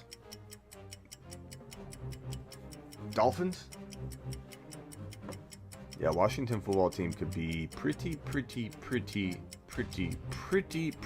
good in 2021. Antonio, a good value pick in 2021 with the pass happy Washington football team. Is that what you're trying to say? Antonio Gibson. You're talking about Gibby, right? Miles, I like Gibby. His toe injuries concerning people, knocking him into the bottom, top of the third, maybe middle third round. Go invest in Gibby. Don't worry too much about the toe. It's not keeping him out. There's no report that Gibby's injured. He just said his toe's bothering him, and people are running for the hills. Gibby at round 3, baby. I like it. Joe Mixon, JJ, and Najee. You're talking about JJ in the new JJ, right? Justin Jefferson. JJ, number 1. Justin Jefferson, number 1. No question about it. Najee Harris, number 2. Joe Mixon, number 3. And it almost put them almost spaced about 6 to 10 picks apart. Maybe Mixon's a little bit more than that. I like Mixon a little bit in 2021. I think Mixon's going to have more room to run. The Bengals offense will open up. I think there's a real good shot for Mixon to be maybe a little version of what we've been hoping for the last 2 years. He's busted 2 years in a row. And for everybody that comes at my neck and says, Mixon in 2019 didn't bust, Smitty. He was a top 10-ish running back, Smitty. How can you say Joe Mixon busted 2 years in a row, Smitty? Because guess who busted last year? Lamar Jackson. He finished very well. But did he bust on people? Absolutely. Because he didn't show up for half of a season, and you ended up losing your league if you drafted Lamar Jackson at 2.12 or 3.04. Maybe you survived. Maybe you drafted Herbert and you made a good decision to swap them out early. But most people, because I know and have a good temperature of what my people are doing that own Lamar Jackson, because I have my HeySmitty.com, which you can order right here. If you want on-demand text service, I actually have a separate phone for it, and people send me messages all day. And we text about trades. I help you draft. So order that bad boy right here. HeySmitty.com. But I get a real good sense of what people did overall with Lamar Jackson on their squad last year, and they busted. And the same for Joe Mixon in 2019. He busted in 2020. Don't even get me started. In 2019, anybody that drafted Joe Mixon in the first round and didn't get production until whatever week it was, 8, 9, whatever, Joe Mixon didn't play good football for half of a year, and people lost their leagues because of it. I don't trust him fully. I think he'll be a better version of what we've expected for the last 2 years, but will he stay healthy?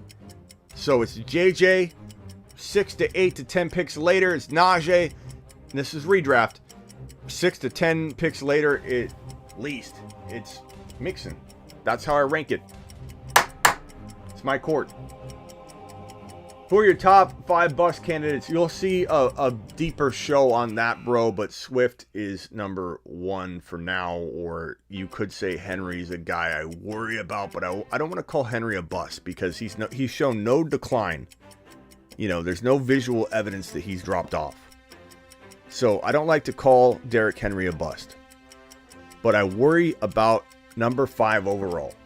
I worry about everybody climbing on board this Derrick Henry train that has got him slotted around 5 when he's got the carry and usage through the roof that most running backs cannot recover from, and you can say he's special.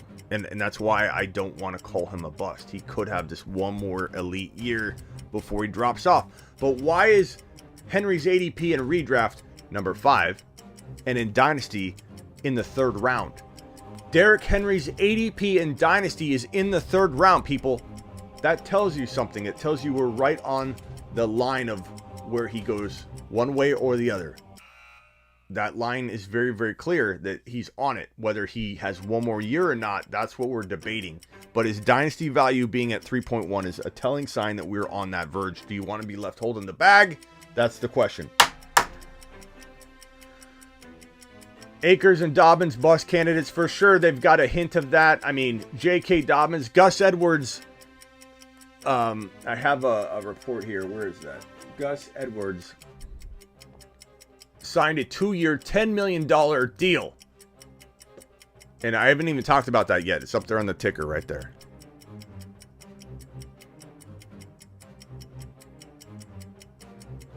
$10 million. 2-year extension. They like him.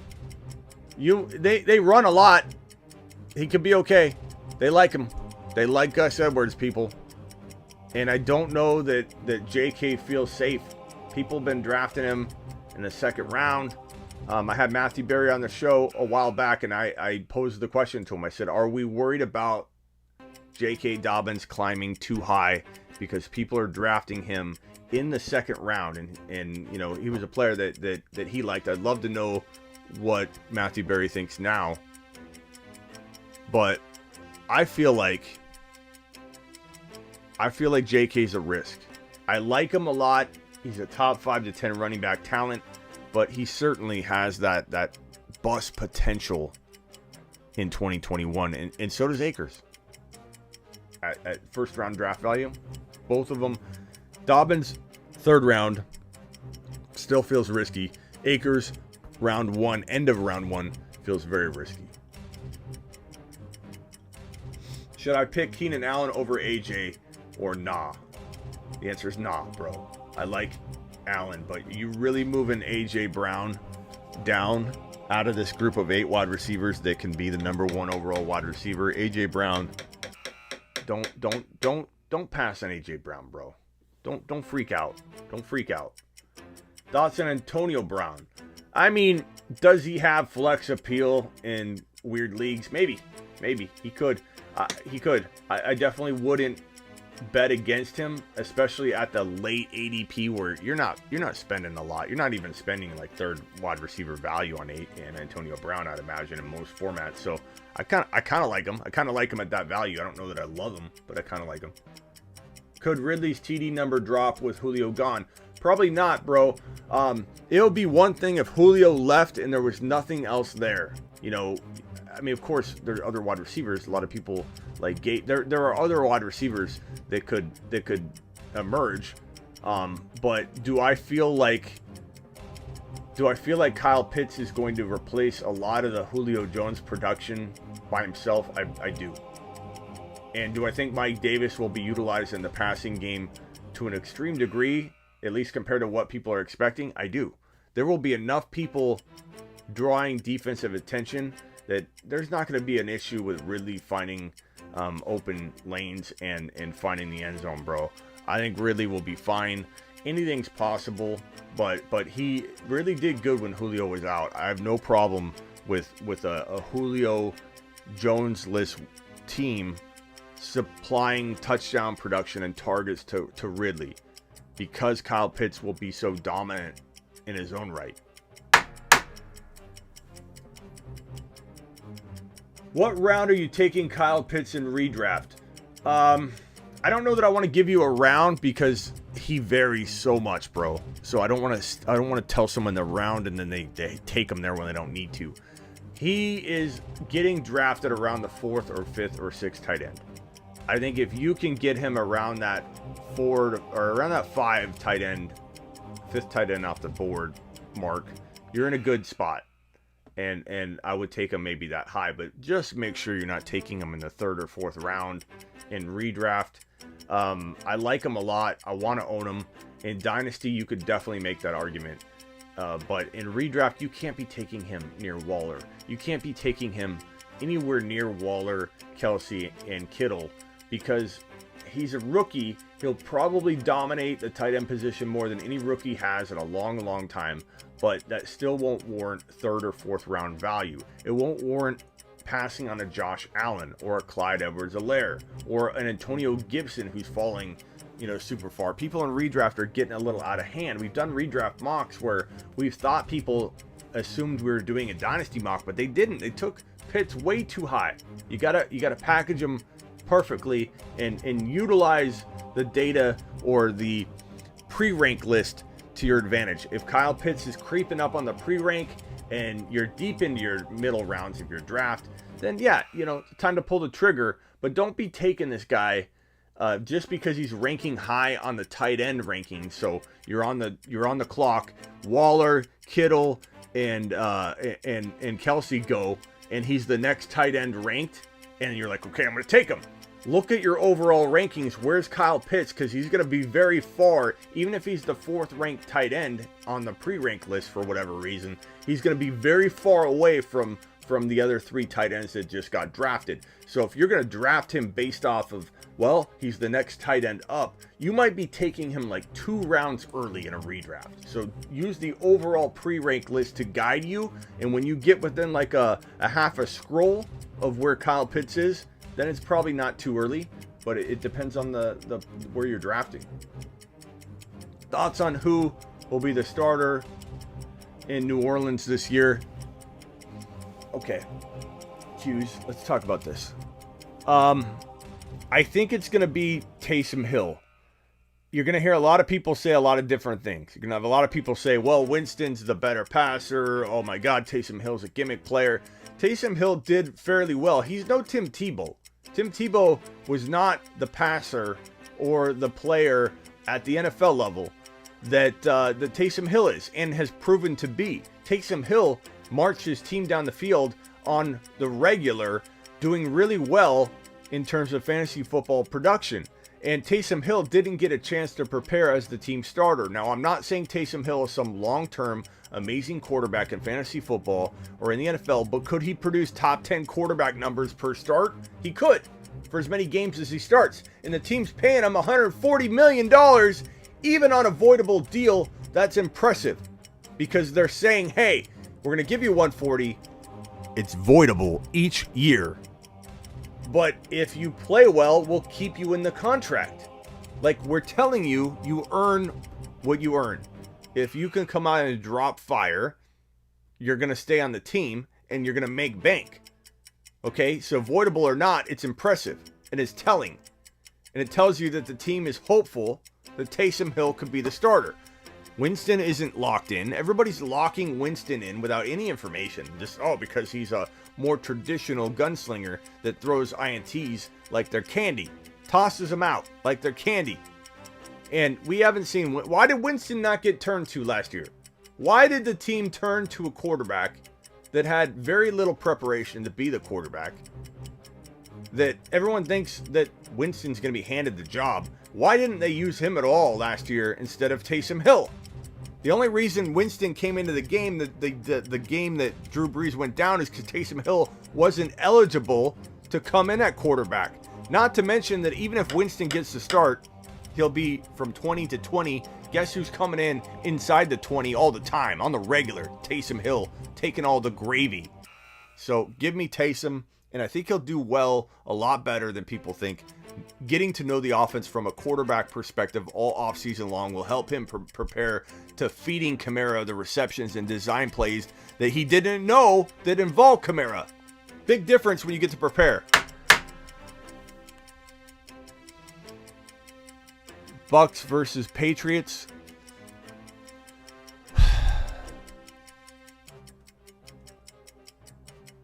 $35-17.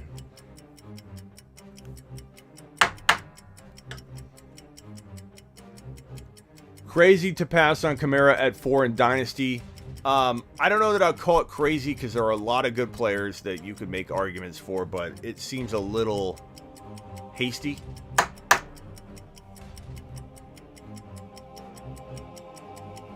It is up for debate to have Diggs wide receiver 2 instead of Tyreek.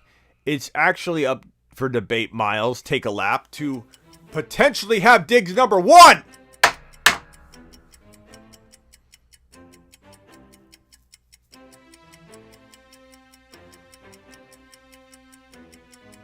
I know Swift is one of them. Cobbin's talking about Bus. And yes, he's on my list. There might be a little Swift event coming up here soon. So stay glued. Stay glued. Okay, hit me with the last couple questions here, people. Hit me with it. Hit me with it. Mike Thomas, a great value in PPR if falling to the late third. If it's the late third and you're not doing it in every league, I do like Mike Thomas a little bit. Yeah, absolutely. We talked about it. I talked about it with Dr. Raj. I have a video out on my YouTube channel a couple videos back. You know, Mike Thomas is a risk. But third round in 1 or 2 leagues, you got to try it, right? But just don't put all your eggs in one basket.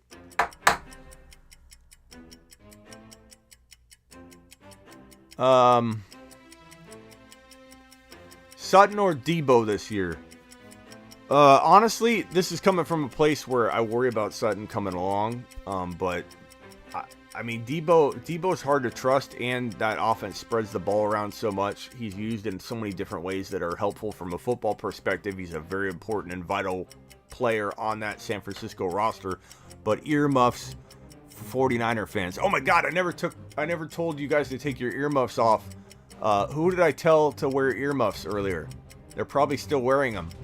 But 49er fans, put your earmuffs on real quick. Sutton's probably better from a fantasy perspective until Debo can prove he can stay healthy and consistently involved. Earmuffs off, 49er fans. Honest Abe. I'll give you a fresh 60-second timer. Go. Who will be this year's Justin Herbert? QB coming out of nowhere to be a top 10 guy. Let me try and comb through my rankings and find a Herbert. I mean, you can't say Burrow. Burrow's already there. You can't say Hurts because, I mean, maybe you can say Hurts because he's getting ranked outside the top like 10 to 12 right now. So like Hurts has a potential to be that. I think where it really comes from, bro, there aren't a lot of like quarterbacks like that hiding. I'll tell you this, the value grabs this year, kind of like last year. Herbert did break out and he was a rookie. So we would definitely say Wilson, Lawrence, and Trey Lance. You could say Fields if you want. I'm not. Okay. Lance, Lawrence, and Wilson. So that's an easy answer, Honest Abe. Those are rookies. Those 3 guys have the potential to be just as good as Herbert. Believe it or not. But if I'm going to, just like last year, when I pumped out the Aaron Rodgers is a steal at 8, 9, 10 round value range, while you doubters out there were like, A-Rod's old. He's shown decline. A bunch of garbage. Nobody factoring in the fact that A-Rod didn't have Devontae Adams in 2019. for a big chunk of the year. And even when Adams came back, he was lingered and hampered. And A-Rod and the Green Bay Packers had to makeshift the offense into a run-heavy team that fed Aaron Jones an astounding amount of TDs. Then everybody thought this is a run-heavy team. They're not going back. They had to do that. Adams was hurt in 2019. So in 2020, people are doubting A-Rod. He's dropped off. The numbers aren't there. The offense has changed. Nobody paying attention. Same thing's happening with Russell Wilson in 2021 drafts. He's fallen way too late. People are worried about the drama. He's got DK Lockett. He's got a chip on his shoulder. 8 and 9 round value. This is A-Rod in 2020. This is the A-Rod. The overlooked player in 2021.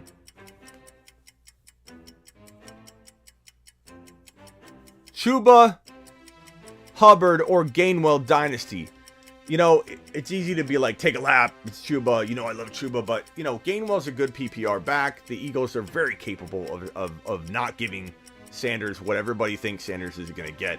So it wouldn't shock me if Gainwell had a good, you know, couple years in the NFL.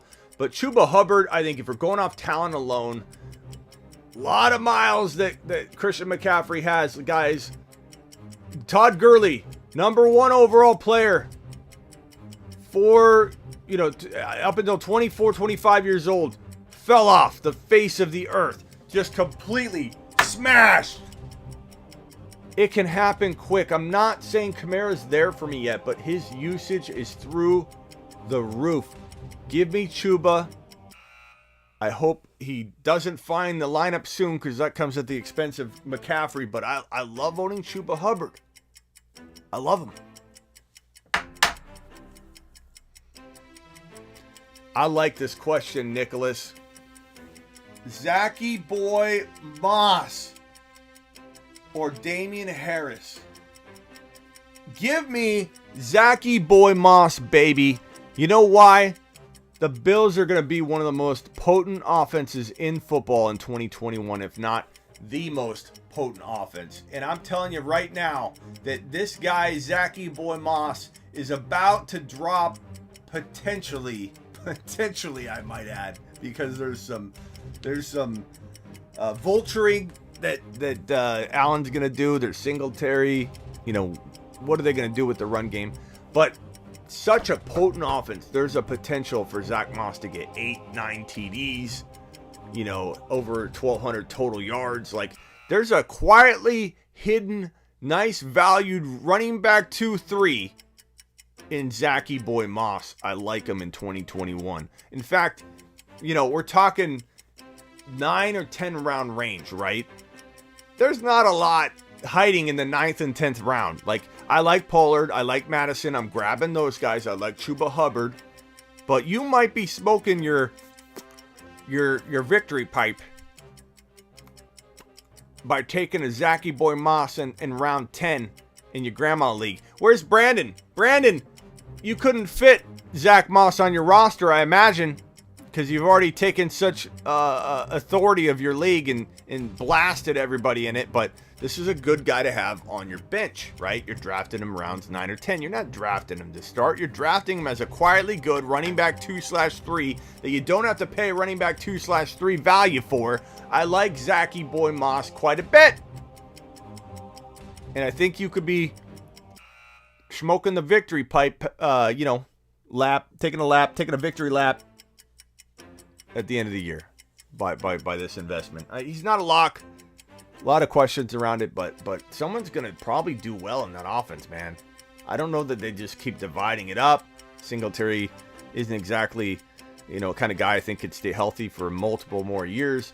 Especially in Dynasty, I kind of like Zach Moss, but the starting running back for the Buffalo Bills, you know, might not even be on the roster yet. We're talking like future. Like, they could draft a running back. They should have drafted Javonte Williams or a Najee Harris or Travis Etienne or Trey Sermon, to be honest with you.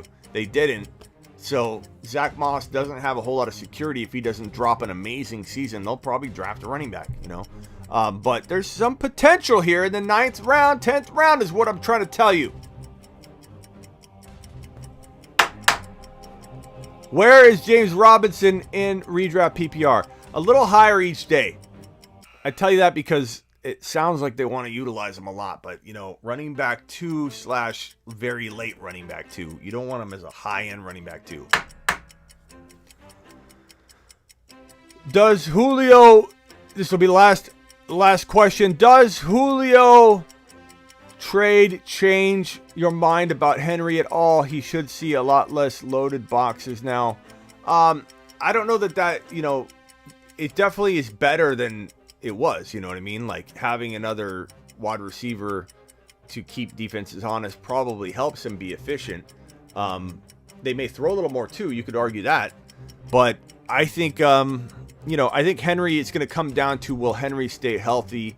Will his knees hold up? Not so much about the 8-man boxes. Now, if 8-man front after 8-man front hits you, you do wear down more. So it could potentially help him stave off getting hurt through getting, hit at the line of scrimmage by 300-pound lineman after 300-pound lineman, 4 at a time, piling it on, or people going for his legs. But I feel like injury is very, very, very, very high injury risk for Derrick Henry, regardless of what happens around him, because it comes down to the workload, the numbers, the physicality this guy brings to the table, the fact that people are going for his legs probably more than any other running back. I still got to do that research to make sure I can speak to that with truth and conviction, but I imagine that if you're trying to tackle Derrick Henry, on average, the stats will support that he probably gets hit below the waist a little more than the average running back, or at least some very risky shots, if you could even find data on risky, below the waist tackles for running backs.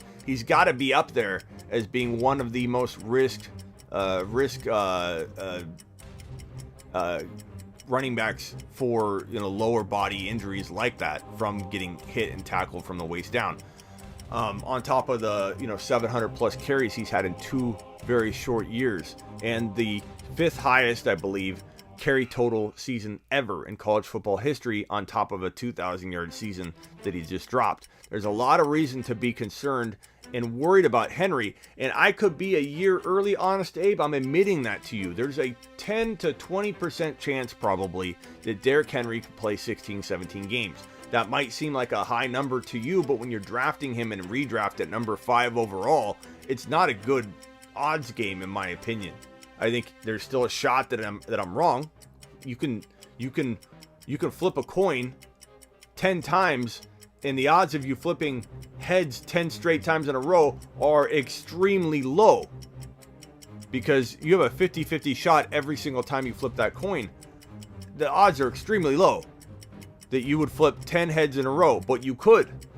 And Derrick Henry playing a full, like even remotely close to a full season at the same level he's playing right now, feels like flipping heads like 8 times in a row in my book. That's a lot. There's a chance, but at 5 overall, when dynasty value is telling you that he's going in the 3rd round in dynasty startups, we're at the line. We're at the line. If dynasty ADP said he was still a top 12 pick, we'd probably be having a whole lot more angry people coming out of the woodwork saying, why do you doubt Henry? Why are you worried about Henry? But when dynasty ADP says he's going at 3.1, 3.4, redraft says he's going at 1.5, that is the clearest indication that we are potentially at that line in the sand or on that fence. What side of the fence is Henry going to fall on with his final year? Will it be the side of decline, or will he stay on top of the fence for another year and then fall over? You be the judge. I'm not willing to spend my number 5 overall pick on that. I might take him in a redraft league in 1 or 2 leagues at 10. I still wouldn't put all my eggs in one basket with Henry, even if he fell to 10 in every league, because I feel ultimately there's a high risk of him missing a ton of games and dropping off. It happens every year. Nobody expected Gurley to drop off when I was beating that drum heading into his drop-off year. Granted, he got a lot of touchdowns that year, kind of salvaged it, but the decline happened. Everything I told you about Gurley dropping off happened. He did luck into some TD production that salvaged his year, fantasy-wise, but he clearly was not the same running back ever again. Now, Henry has not shown decline like Gurley did. That's why I'm not as down on Henry as I was Gurley coming into Gurley's drop-off year. It was evident. It was clear as day, and everybody's still drafting Gurley 1, 2, 3 overall until we kept beating the drum over and over all offseason, and we got him driven down. We did. We helped drive his value down. You could say, oh, your show's not that powerful, Smitty. You're not that powerful. Stop being so, cocky about what you do to ADP. We helped drive Todd Gurley's ADP down at least a handful of spots. I have no doubt about that at all. We do a ton of mock drafting. And I'm telling you right now, I don't know that we're influencing Henry's ADP much, but I'm going to stand by that it feels like it's a big risk at 5 or 6 overall. And I probably won't own him in 2021 at all, because I would take him at 10 in 1 or 2 leagues, but he's not going to fall there. He's not going to fall there. He's going to go at 5 or 6. I don't blame anybody if our throne community decided we were going to draft Henry. We would draft Henry. I'm not going to tell you that I'm going to be upset at you if we draft Henry. We had Henry last year. But I wouldn't draft him at 5. Draft him at 10, wouldn't draft him at 5. I'd take the chance in 1 league, 1 or 2 leagues out of 10 or 12. That's it. You love him in redraft, not in Dynasty. See, we're at that line, bro. We're at that line. You're on the side of the fence that thinks he's got 1 more year, and I don't blame you. But everybody knows that it's coming. It happens quick. The Todd Gurley decline happened like that. The Christian McCaffrey decline is going to happen like that. It's going to suck. It sucks every time it happens. The workload that a top 5 fantasy football running back gets is usually a really high volume amount of work. And it tends to break a guy down in 4 or 5 years, and the drop-off happens severely quick. I'm out of here. We're over time. I appreciate you. Thanks for joining me on Fantasy Football Court. As usual, find everything of my content at smitty1.com. All my links to my podcast, my sleeperu.com, which is where you can get your bold predictions, your news, your rankings, and you can always find everything at smitty1.com. I will see you Thursday at 5 p.m. Eastern. Later.